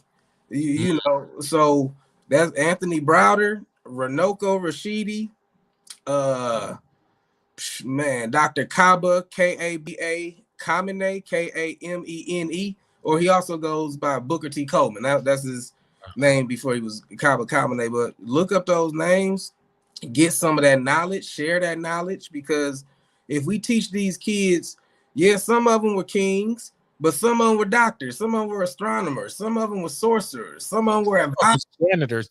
You know, I mean, even janitors. I mean, there's no the only shame. It ain't no shameful job. The only shame is being an able-bodied ass person not being able to take care of yourself. So I'm you know, on some bullshit. I'm on some bullshit. you know, but just for anybody listening who you know, I can't work at McDonald's. Shit. You know, like I said, my next book is 40 ways to get $40 for women. 40 ways to get $40. Because my thing is, at your lowest point, every woman got some nigga in their inbox asking to see titties. And if you put a price on that shit, he either gonna go away or he gonna pay. So I mean, win-win either way. So you know, that's that. Hold on, player. I mean, you know, man, I come from that Too Short era, man. Hold on, player. Shout out to Wayne Richards. Shout out to Wayne Richards, man. One of my old school college football teammates, man. My partner, my brother. Wayne, I'm my baby girl is in the Twin Cities. I'm gonna be up there. I gotta hit you up when I get up there because I would love to see this brother. Shout out to Earl Henning. Shout out to Chantel Gwynn. Chantel Gwynn came on and talked about the need for donors for her son who has aplastic anemia, and a lot of movement. People, it ain't just because of Outlaw Radio, but she did talk about it on here. Right. And so now she has donor drive set up and a lot of awareness created in our community. It's overwhelming for me to see the compassion of people in the community. Right. And I did my best to share her information. And so shout out to Armando Duckworth, who also was instrumental in like trying to spread that word. So I'm hoping that they can find a cure or some help for the brother, her son. But I'm just happy that she was she got some assistance. Shout out to Chi Williams. I see you in the chat room. Earl Henning, who's also a supporter of Outlaw Radio, he said, first we need to teach all people how to read and write. My doctoral dissertation is about the effect of poverty on literacy for young Black kids, right? So I'm writing this this dissertation as we speak to get my PhD, because I really believe in the power of literacy, right? Like, because to me, one of my main theories, and I got this from some of my research, from kindergarten to third grade, they teach you how to read. From third grade on, they teach you have to read in order to learn. So you're learning how to read at first, and then from there you have to do story problems, you have to do comprehension, you have to go home and read chapter 5 and we're going to give you a test or whatever. So I definitely believe that, and I had a co-host, shout out to, I'm not going to say his name, he was on the show a couple years ago. He absolutely hated when I brought up literacy for Black people because he said, in your mind you think all Black people are illiterate. And I used to try to explain to him that I do not believe that all Black people are illiterate. But I will say this, there are a great number of people who can read words off a page, but not comprehend what those words mean. Right. And so if you're not comprehending what you're reading, you are illiterate. All you're really doing is repeating or just saying words if you don't know what it means. So, and I believe, of course, you can't say all Black people are illiterate. Like, come on, there's some brilliant Black people out here. But I think it's very important for us to examine some of the academic achievement gaps for our young people right now. And a lot of it's based on the fact that for whatever reason, they're not getting that reinforcement at home to improve their literacy skills. I know when my daughter and my son were very young, my wife and I were proactive on making sure they can read. Here, read this. And if they couldn't read, then it's time to we got to do something. This boy can't read. So literacy is something we need to put a premium on. Chantel Gwen said, thank you for all the love and support. It's not a problem. Listen, we got to do more for each other. That's what it's about. We need to be doing more for each other. And without one some back. Like, it's not, oh, give me $50, I'll share. I'll share your son's stat. Like all that kind of stupid shit, right? Like I'll get my blessing 5 times over. She said they'll be having 5 donor drives every year. That's a blessing, man. Tiarsha Arthur said, I shared her post today. The drive is 326 at the Silver Spring Community Center. I'm gonna be sharing all that information all over Facebook, so people can participate in that. Hold on, my chat room been popping. Real, you got the chat room shaking. I can't wait till we had this religious conversation with Real, because I want to see Real set this thing on fire with the religious conversation. I mean, I respect everybody believes, believe what you believe, but is what you believe empowering you right now? I mean, that's what you got to ask yourself. And if you can't say yes, all I ask you to do is reevaluate that shit. But I can show you how to empower yourself without changing your beliefs. We're gonna get into that. I guarantee you, we'll get an opportunity to really get it out here. Earl Henning said, "Who said pussy costs more than dick?" I don't think anybody said that. I don't know if is that a general question or I don't know. I don't know if anybody said it. I mean, no. I mean, shit. Honestly, man, if we gonna go this route, honestly, shit. I mean, a person with intellect don't gotta give shit to get anything. Like, I mean, Morris Day had a song, Gigolos Need Love Too. So Gigolos get lonely too. Oh yeah, lonely, yeah. My bad. But yeah, damn, I like that song too. I messed it up. Oh, man. Love it. That's my man. Man, it's a jam. Well, Prince is one of my favorite artists, so but yeah, no, even with that, I mean, and I don't knock anything, you know what I'm saying? If you consider yourself a man who is very personable and leave women walking away feeling like their money was well worth it, I mean, you ain't gotta. Some people just like, I was gonna become a masseuse because I'm a tourist, so I'm very tactile. I like touch and feel. So I'm like, damn, I could, release people tension through touch, and I'm also enjoying myself because I like to touch. So I was going. So that ain't no fucking involved, but I still would have been utilizing sensuality to gain something. Ain't nothing wrong with sensuality. Like I tell people, I'm just as sexual as I am spiritual, because when done under the correct circumstances, sex is one of the most sacred rituals. It's a ritual of creation. You create neither a life, a bond, or hell, motherfucking problems. But yeah, well, yeah. More often than not, the way we do it. And so I do want to tell people this, because you said that. Be careful, because I've already reported out that Milwaukee right now has one of the highest rates of syphilis in the country. Be careful. If you out there like that, wrap it up. Be safe. Rest in peace to MC Breed, who was one of my favorite MCs of all time. And I remember a long time ago, I believe it was the album The New Breed. He had a thing on the end that said, pause before you drop your drawers. You got some rubber laws. If you ain't got it, go get it. I will never forget that, because I was about 16 and I used to always say that. But yeah, cover it up. So I want to do 2 things. I want to talk about one more thing, and then I want to talk some hip hop before we get out of here tonight. For sure. The first thing I want to do is this.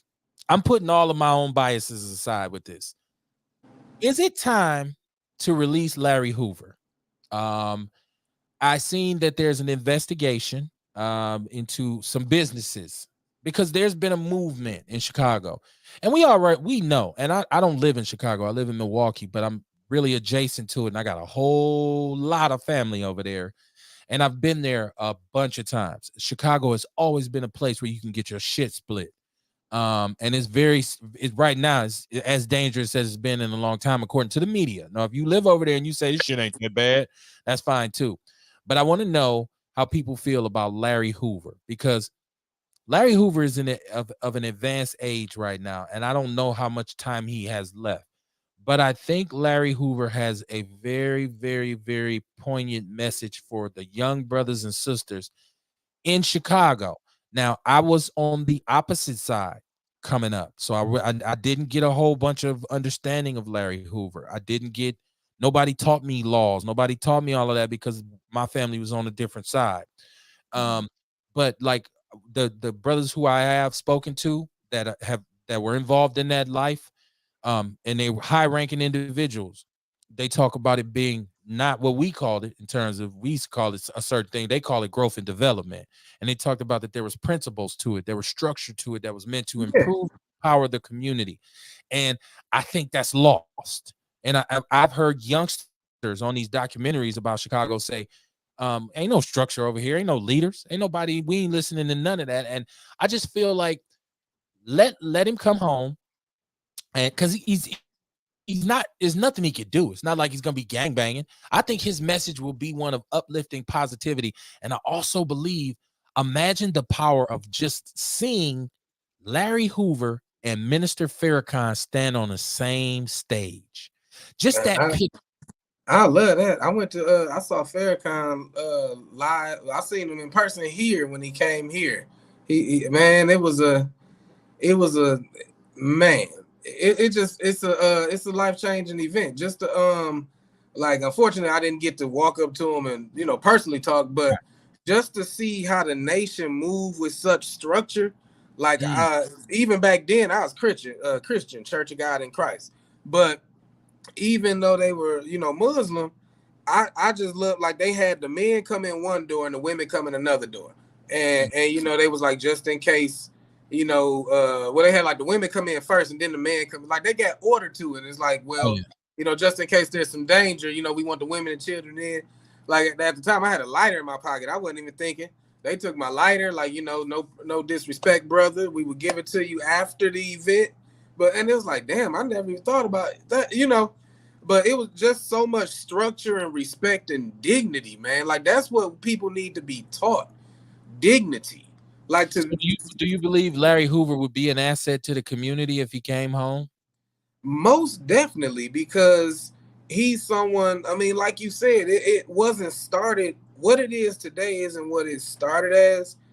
And they both sides were for uplifting black men, giving black men something positive to do, until they got infiltrated like like it always do, like Right. Yeah. No doubt. You're right. I, You're I right. mean it's just, I mean, I ain't gonna say it always, because then that's being hopeless, but in history, every time black men got together to do something positive, it was infiltrated, shook down, and people were assassinated, Yep. or jailed, and then told that they the worst humans in the world. Don't be like these people. This is the organizations they started. And it's like, no, that's what you turned the organization into. We was uplifting folk, like even the Black Panthers, they started WIC, or they, Something similar. yeah, Yeah. yeah. Right. The blueprint for what, So I I just I just believe, like one of the greatest documentaries I've ever seen was by a brother by the name of Claiborne Sloan, okay, who is a known blood from South Central Los Angeles. I think at the time they said he was the only gang member in Los Angeles with dual membership. Like he was part of, I guess, the Bounty Hunters, and then he was part of another blood set. And I'm no expert on this, so if you know right, better, please, But the documentary was called Bastards of the Party, and it talked about the systematic murder of all of our leaders and anything that could have been a symbol of leadership in the late 60s. The dismantling of the Panthers, the murder of Bunchy Carter, and like, so just all these male figures who existed, and Martin Luther King and Malcolm X and Medgar Evers, and there's a bunch of other brothers who, when we talk about um my man Fred Hampton, or Chairman Hampton, and I had Fred Hampton Jr., Chairman Fred Hampton Jr. on here. oh, okay, Powerful conversation. I got to bring that show out the archives. He yeah, came actually during the release of the documentary that they okay, just released, and powerful brother, great conversation.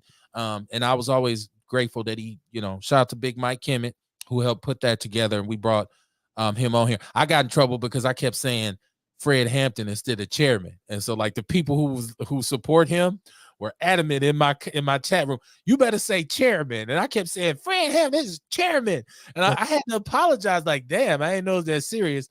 But it's good that Fred Hampton Sr., Chairman Fred Hampton Sr., gets that respect. But that systematic murder of all those brothers, because they were symbols of what could be leadership for the community. I think maybe by Larry Hoover being incarcerated, it may have protected him. It may have saved his life, because if he was out here, he may have been murdered, and they'd have made it look like, oh, just another gang homicide.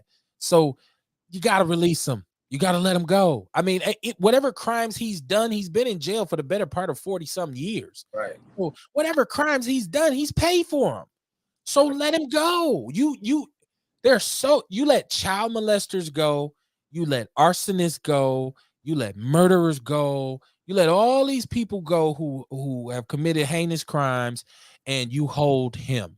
And I just feel like he's a political prisoner, along with a lot of other brothers and sisters who were involved in the movement in the 60s that are still being held. And we don't make noise about it because they're out of sight, out of mind. Once my cousin say, cuz once they put you in that joint, you out of sight, out of mind. When you behind that wall, can't nobody see you. So it's like, okay.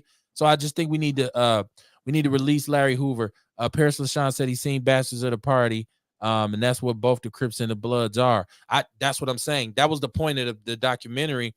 I just kind of translated it to Chicago because I started to say, if they don't murder Fred Hampton and then sabotage the conservative vice lord movement that they had going in Chicago, even though there was some things going on, what does Chicago look like today? It looks totally different, because you talk about the emergence of these, and I just watched a documentary on the projects, the housing projects in Chicago when they tore them down. So this happens when these become worse. You murdering Chairman Fred Hampton, you're gonna send Larry Hoover to jail. And so this city, and then you put unemployment and you put crack. Once you put crack in it, it's all bad. So the Bastards of the Party documentary is something we need to really look at, because we need to really start looking at how they got us in this position. Right. And I'm not saying dwell on the past.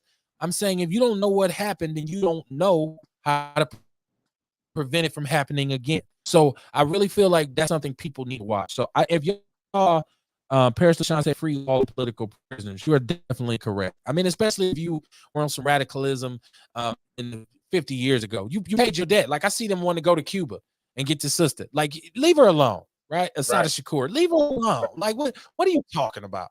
And they even tried to get Obama. If you really want us to like you, boy, you tell Castro to turn that damn nigger girl over.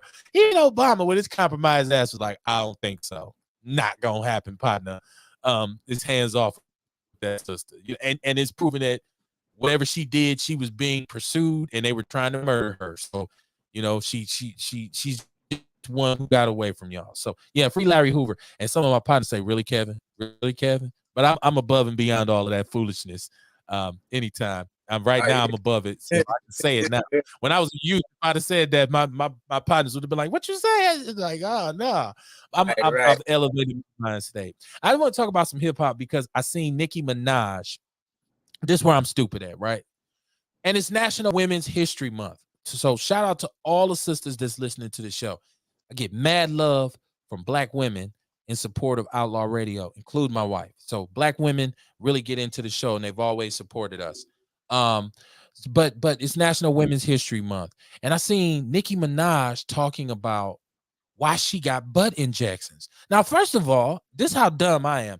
Sometimes I can't tell the difference between a wig and a weave. Sometimes I can't tell the difference between fake boobs and fake butts because I just don't know. I seen K Michelle for years, and I would say, I don't know, is it fake? And people say, hell yeah, until we found out she had like ping pong balls in her booty or something.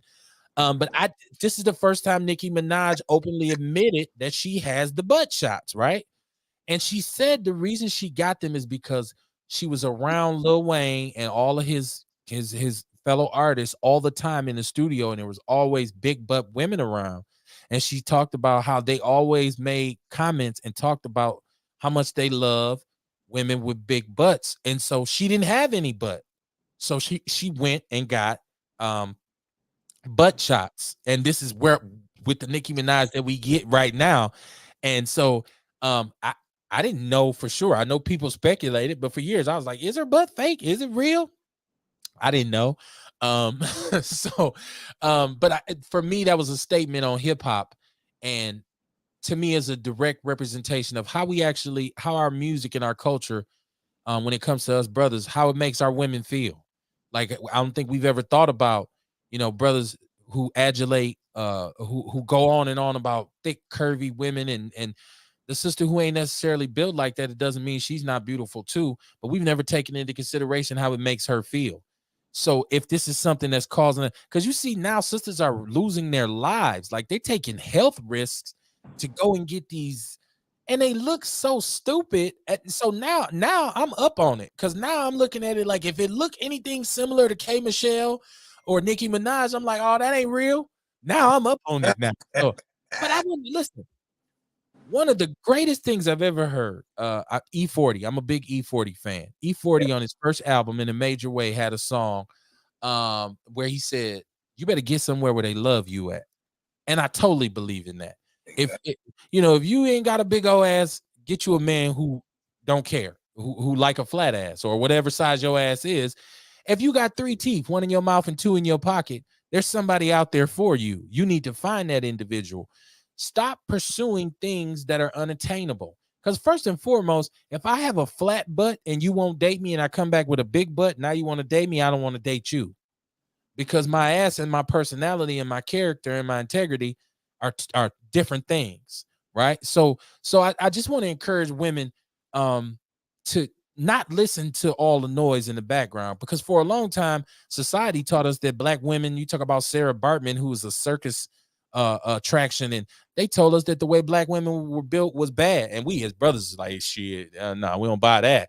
But it makes me feel a certain kind of way that I love hip hop so much, but I can start to see now some of the damage that hip hop has done in terms of misogyny and abuse towards the women in our community. So when she admitted that she did this, like a life altering decision to get butt injections, so some dude who you don't even know will like you. I know it's to sell records too, but I just said, man, are we really that cold and harsh on women? So did you see this, and what you think about that?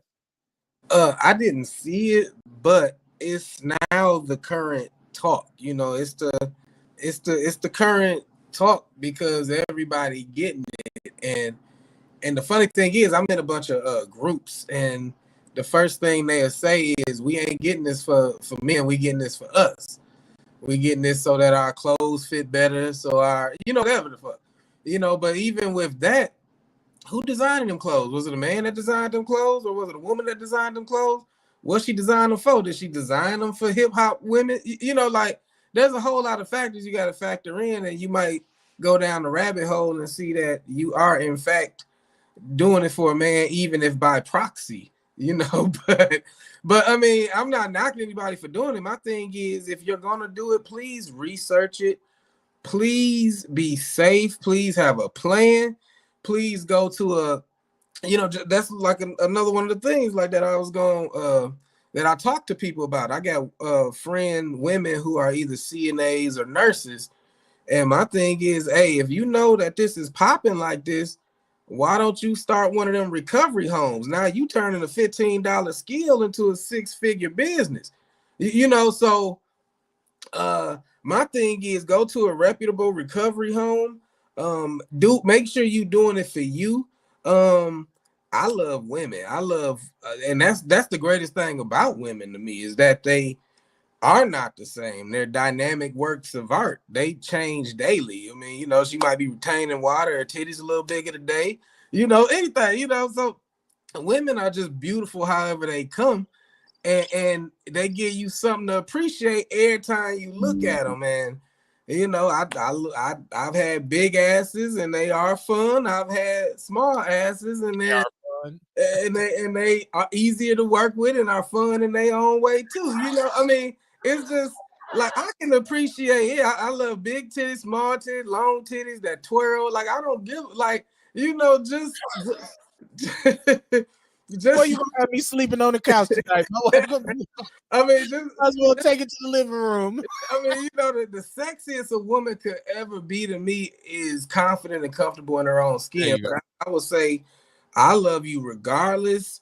And sometimes it may take a woman getting her body done to realize that wasn't the key to her happiness. And now it's time to put in the real work of soul searching and shadow working. Yeah, and I have a daughter, so my perspective has evolved tremendously since I became a father of a young lady, and I don't ever want my daughter to feel like she ain't good enough, right? Because she don't look like something on television. I don't want my wife to feel like she's not good enough because she's not mad. And I know my wife we don't have it. She don't got that issue. Right. But I'm just saying I would never want her to feel like because some standard on a video or a movie, she feels like she don't live up to that. I'd never. And so my message to sisters is you are good enough. Right. To brothers is you are good enough. We're good enough for each other. Right. If we deal with each other. Right. I heard you making a point about communication earlier, and my undergrad, my bachelor's degree is in speech communication. Okay. Yeah. And the one thing that I'm bragging and shit. Hey, the one thing that I learned early on is there's a difference between talking to somebody and talking at somebody. Mm-hmm. So a lot of times when we think we're communicating, we're just talking at somebody, shaking our finger at them. You need to do this. You need to do that. You better, you. We're never saying, hey, let's talk about what's going on, the reasons behind it. Let's figure out, is this an issue or not? Now, a lot of sisters might say, hey, no, you know what? I did do this for myself because I was insecure. Right. I was never happy with how this looks. So I got a little money and that's fine. Right. The one thing as a man that I would never do is tell a woman what to do. That's her body. And especially if she ain't my woman, and even my woman, I was ask her, like, you sure that's where you want to go? Because I'm gonna support you. But I'm not saying, girl, if you don't go get some implants, I can't see me being around here longer. So respect. We need to respect our women. We need to start treating Black women the way and women need to, it's not like they don't have some work to do as well. So sisters, don't get excited because I ain't letting y'all off the hook because y'all shit on us a lot too. It's a thing. It's a collective thing amongst Black men and Black women that we need to repair our relationships. And I think we start doing that by looking at each other saying, you good enough. You ain't got no money. You ain't got no 6-figure job. You good enough. And that's why I believe like the Kevin Samuels and these cats who, you a low value this and you a low value that. Come on, man. Well, the thing about Kevin Samuels, I've never watched them. I've seen clips of them, and me too. And I don't know if I'm wrong for it, but they were hilarious to me because first he wouldn't have a show if people didn't give him attention. When you give somebody attention, you are paying with your energy, time, and life force. So anything you don't like, just take your attention away and it'll go away. But so somebody is watching him. And these people actually call in. So I'll be wondering if there's somewhat of a masochist type of, that they might get off on being belittled and berated. I don't know, because they know how he get down. You know what I'm saying?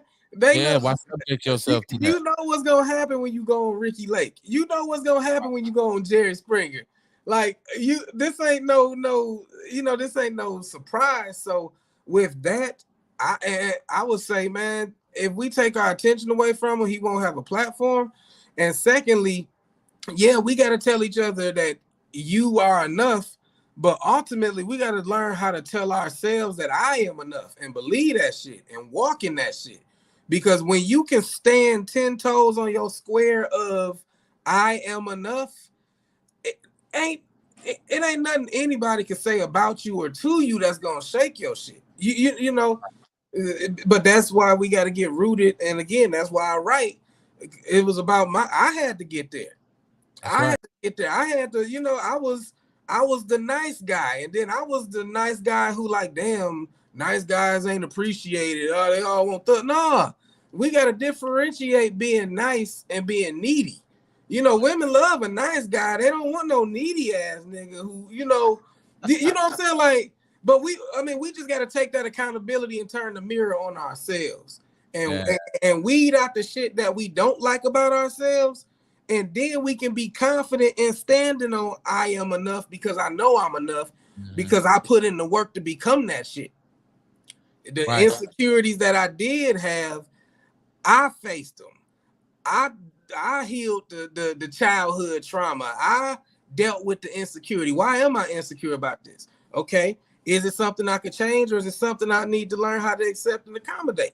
You know, like we gotta have them conversations in ourselves so that we can say I am enough and believe it. Because when you can say I am enough and believe it, you gonna treat everybody else like they enough because you on that whole nother plane of consciousness. And I had to approach it in the reverse that you did, because I felt like growing up, I was growing up in this cold, cruel world. So I felt like I had to meet the world on its own terms. So our mantra growing up in my neighborhood was like, we don't give a fuck. Like Right. my guys, my cousins, all the brothers who was raising me, and they tell, listen, you be out here soft and gullible and exposed, you gonna get your shit kicked in. You gonna get hurt. You better get tough. Or Clint Eastwood say, you got to get bulldog mean, right? Like you got to get mean. So for a long time, I really prided myself on not having any emotions. Like I was like, I ain't got no emotion, ain't no love, right? And Ain't no I'm love in the heart of the city, you know. man, I'm so grateful to God that one day He told me that's got to change. I'm so grateful to God that He sent a woman that I said, ooh, shit, I can't dog her out. I got to show her some appreciation and respect. I'm so glad that He gave me children, so I opened up emotionally and became more emotionally mature and realized that it's not a time to be a savage. Now I'm still what I still call myself a sensible savage. I'm still a caveman. I still drag my knuckles on the ground because I'm still traditional in a lot of my beliefs. But I'm thank God I was enlightened. And that brings me to my last thing. And Chantel Gwen says she says I must say that I've learned so much from watching Outlaw Radio. You give people platform to address issues that most people will not touch.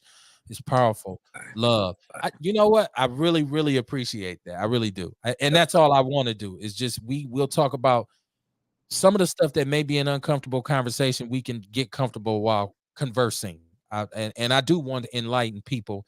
I always tell people I do this for a cause, not an applause, right? Like, so I feel like there's certain messages that need to be conveyed to us. Tiasha Arthur says she don't understand why any woman would sit there and let men talk about them like a dog. Well, it's a lack of self-love. Chantel Gwen said your platform is pushing the community to address issues that will make us stronger as a community. Man, I thank you. I'm really, really, really appreciative that somebody recognizes what I'm trying to do. What up, Juan Mac Jones? He said great stuff. What up, brother? I got to get this brother on, and I told him we gonna chop it up. So Kanye, okay, this is my last thing, y'all. People like, God damn, this show forever. I've been very critical of Kanye. Been very critical of Kanye, right? And people have said, well, Kanye is a genius. He's misunderstood. I did watch some of the documentary with my wife, Genius. I was very touched by his mom's appearance on there. It brought back memories of my mom, because my mom was kind of like that support system that you only get one of them, right? Like my mom, she would acknowledge when I was wrong, but she didn't waste a lot of time on it. She went immediately following on telling me how to get right. Right. Like, so people say, like my brother say, mama let you get away with anything. And I say, well, you wasn't there when it was just me and her, because she took me to task for whatever I did. But she was an unconditional support system for me. And I seen that in Kanye's mom. And I seen how her positivity and her love for him inspired him and pushed him.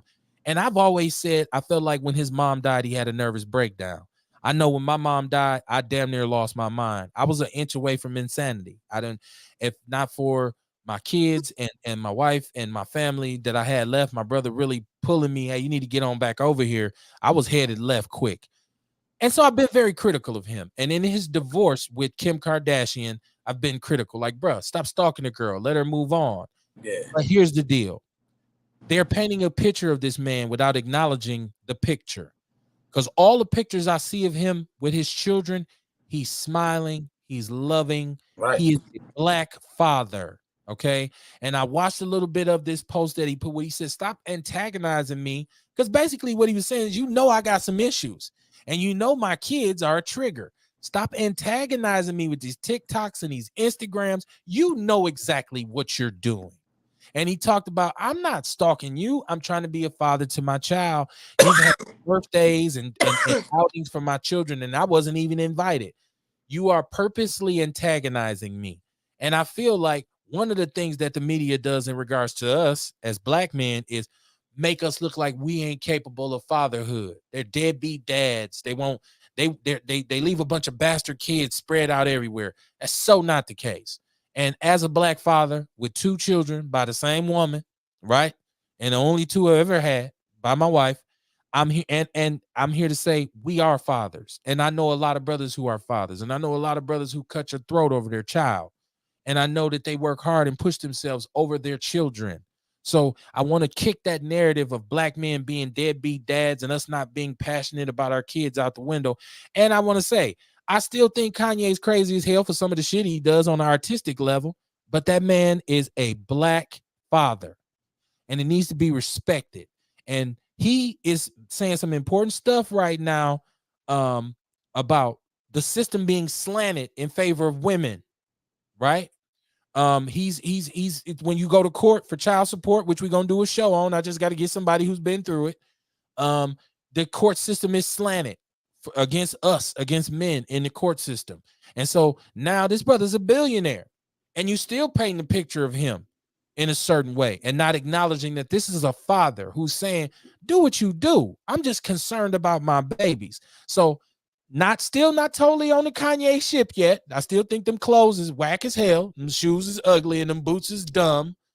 But let that man see his kids. Let that man be a father to his children, because that might be the only therapy that can help him from going over the edge. Now, I wanted to talk about him against DL Hughley, but I'm going to have to do it Wednesday night because our conversation got to flowing. So what do you think about this whole Kanye thing? I think just like you said, and again, like I said, whoever controls the media controls the narrative. Now, I've always thought Kanye may have been on the autistic spectrum somewhere. Like to me, he's always been a savant. You know what I'm saying? Like, and a lot of savants are usually, autistic on that autistic spectrum somewhere. So I've always thought that we needed to be a little bit more gentle with his mental health. I seen the documentary, and his mama spoke life into him. At times she was the only person that was on his team and believed in him. So I can only imagine how he lost his lifeline, and now, I mean, like when I was going through my divorce, like you were saying, the child support, man, when I was going through my divorce, my kids kept me here till I regained the desire to be here. You know what I'm saying? Like, if I could have found a way to do it and they still get my insurance money, I might not have been here. You know what I'm saying? So I think a lot of time we do have our breaking points. And like I said, I was going through a divorce while I was teaching Sunday school, preaching. I'm going through a divorce, trying to take me from seeing my kids every day to get my kids every other weekend so that they can get the maximum of child support, which at the time was like $10.90. I worked at AT&T at the time. So, you know what I'm saying? And they had to ask her, like, is he a threat to his kids? Or like, no, this man has no reason to reduce his time with the children, but yeah, people go through that. And it was unfortunate. I mean, we in Wisconsin. I was told in court we are no fault state. That's right. Meaning that they could do whatever. Like, they could just up and decide they don't want it no more. And we're a no fault state, and we're a community property state. That's right. So they can up and leave just because they ain't into it no more. And at the time I was making the most, and they told me, yeah, it's so that the kids aren't eating steak with you and hamburger helper with their mama. At least now at both homes they can eat burgers. I'm like, oh, okay, so I'm supposed to eat a burger even with the work I put in to make this bread. But but ultimately, again, it's just the system. It's another way to do division, another way for the state to get paid and the handling fees. And ultimately, even with the Kanye West situation, like I said, his kid's probably his lifeline, and they know how to trigger people and then tune in on the bad. Now, yeah, I think he need to chill out, you know, and seek help, because at the time I was not in my right mind. Thankfully I'm not a celebrity, and thankfully there wasn't camera phones back then. Okay, Yeah. people might have had caught me on camera doing crazy shit, because at the time I was being antagonized. You know what I'm saying? Like people know how to poke the gorilla in the cage and then let your outrage justify the reason you in the cage type shit. You know what I'm saying? So I've been through it, but I am one of them people that went through I put the work in, I got educated, and I did what I needed to do to go back at the system and come out on top. It took years. There was times I worked for a job, man, and after getting raped by child support, I probably had $800 for the month with $1,000 mortgage. You know what I'm saying? Nice. So, right, get tough. You got to make other things shake. You know what I'm saying? But that kind of kindled the hustler in me. But yeah, man, I think they should let him have his kids. Like, everybody got an opinion, and my thing is, I'm sure most people at least got a cousin or a friend that was doing some of the Kanye shit. They just ain't famous or a billionaire. Right. Shout out to Joey Phillips. He said, "Great show, my brother. Love, peace to you two kings." Joy, you already know. You already know, my brother. You already know. If I could have a brother by somebody who wasn't my mother, you are that dude. Tiarsha Arthur said she wasn't talking about a man when she said letting somebody talk, women letting them talk down. She said she was talking about Kevin Samuels, and she was like, when the women calling in. Yeah, I agree. And that's what Rail was saying. You must desire the punishment because you already know. It's not like you're getting caught off guard. And then she said, Tiarsha Arthur said, Kanye is a stalker and he's dangerous. She said after he made that video showing what he would do to Pete, his name ain't Pete Rose, I forget, Pete whatever. He said he was just joking. Yeah, right. You know what? He might be off center. I'm not saying that he don't have mental health issues, but I'm saying by Kim Kardashian playing around with him with his kids, it's gonna make whatever's bothering him worse. But also, he's an artist. So the thing with artists is, art is a medium that allows you to express your feelings in a way that, I mean, maybe him expressing it in that way prevented him from trying to do it for real. You know what I'm saying? Like, art is even in my book, I got a chapter on emotional intelligence. And I tell people art is a medium to express your emotions in a productive, positive way. So, I mean, you might have to write a poem, I hate you, I'd kill you if I could, and tear that shit up just to get it out of you. Right. Instead of keeping it in you and trying to act on it. It's like saying fuck the police instead of shooting at the police. Right? Exactly. Like, we got a song made, but we didn't go and shoot police, right? Exactly. Listen, show your books because I want people to get your books. So there is, let me see what the camera. 12 Steps to Become Your Own Dope. It's available on Amazon.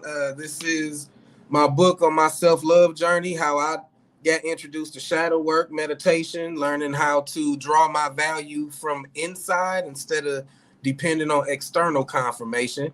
And then I have my gratitude journal, the multidimensional mindset gratitude journal. It has prompts to, just put things that you're grateful for. It has coloring pages, because that's one thing that people don't know. With depression or anxiety usually comes from your mind going too far forward in the future, and depression usually comes from your mind staying in the past. But when you do something creative, it brings you into the present moment. It could be doodling, it could be coloring, or anything like that. So I put coloring pages in here too, just for like anxiety relief and depression relief. But ultimately, cultivating the attitude of gratitude can massively change your perception and perspective on life to where you're looking forward to seeing tomorrow, because every day you awake, aware, and able to wipe your own ass, God has empowered you with everything you need to achieve anything you desire. That's right. Y'all support this brother. He's gonna be back. I'm gonna make sure. And it's all up to him. The way I feel right now, man, I enjoy myself. The way I feel right now, you might as well get you a hoodie and just come on in and just join the family, right? Like, so we gonna make some moves. We gonna chop it up. I'm gonna add you to the People's News Network so I can make sure we share your book. Okay. And we're gonna come up with something to make sure that this don't stop, because I love building, and I don't like to build and then stop. So we're gonna make sure we extend this. So you would definitely be back sooner than later. Chantel Gwen said people should understand life will never be the same when you lose your mom. My condolences for your loss, Kevin, but we cannot forget what time we had with them and what they tried to teach us and tell us.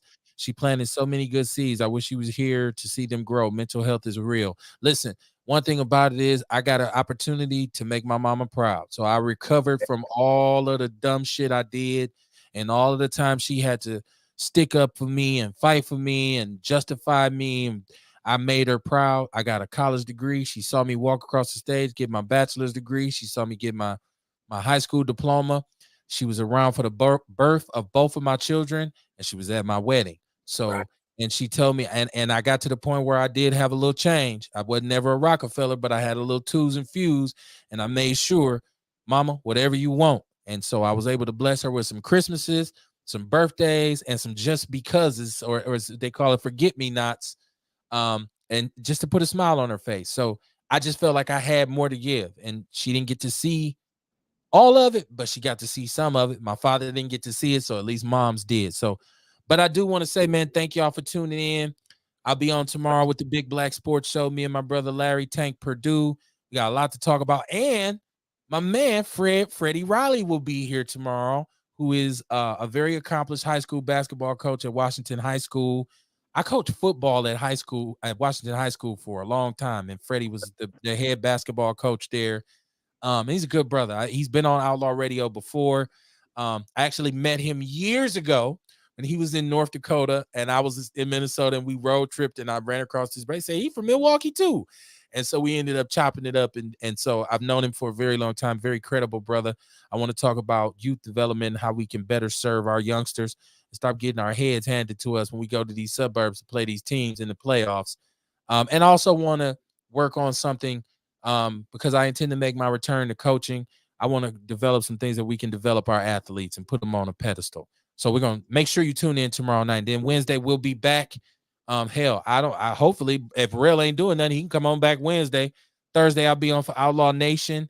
And I do want to tell y'all this, man. We got to realize all you got is you, and all we got is us. You're either with us or you're against us.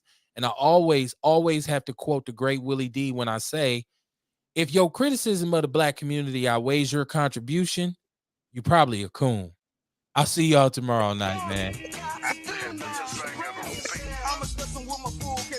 You have to understand, either you are with us or you are against us. So black man would have never voted in a pussy. Yeah, man, Barack Obama for wearing a brown suit.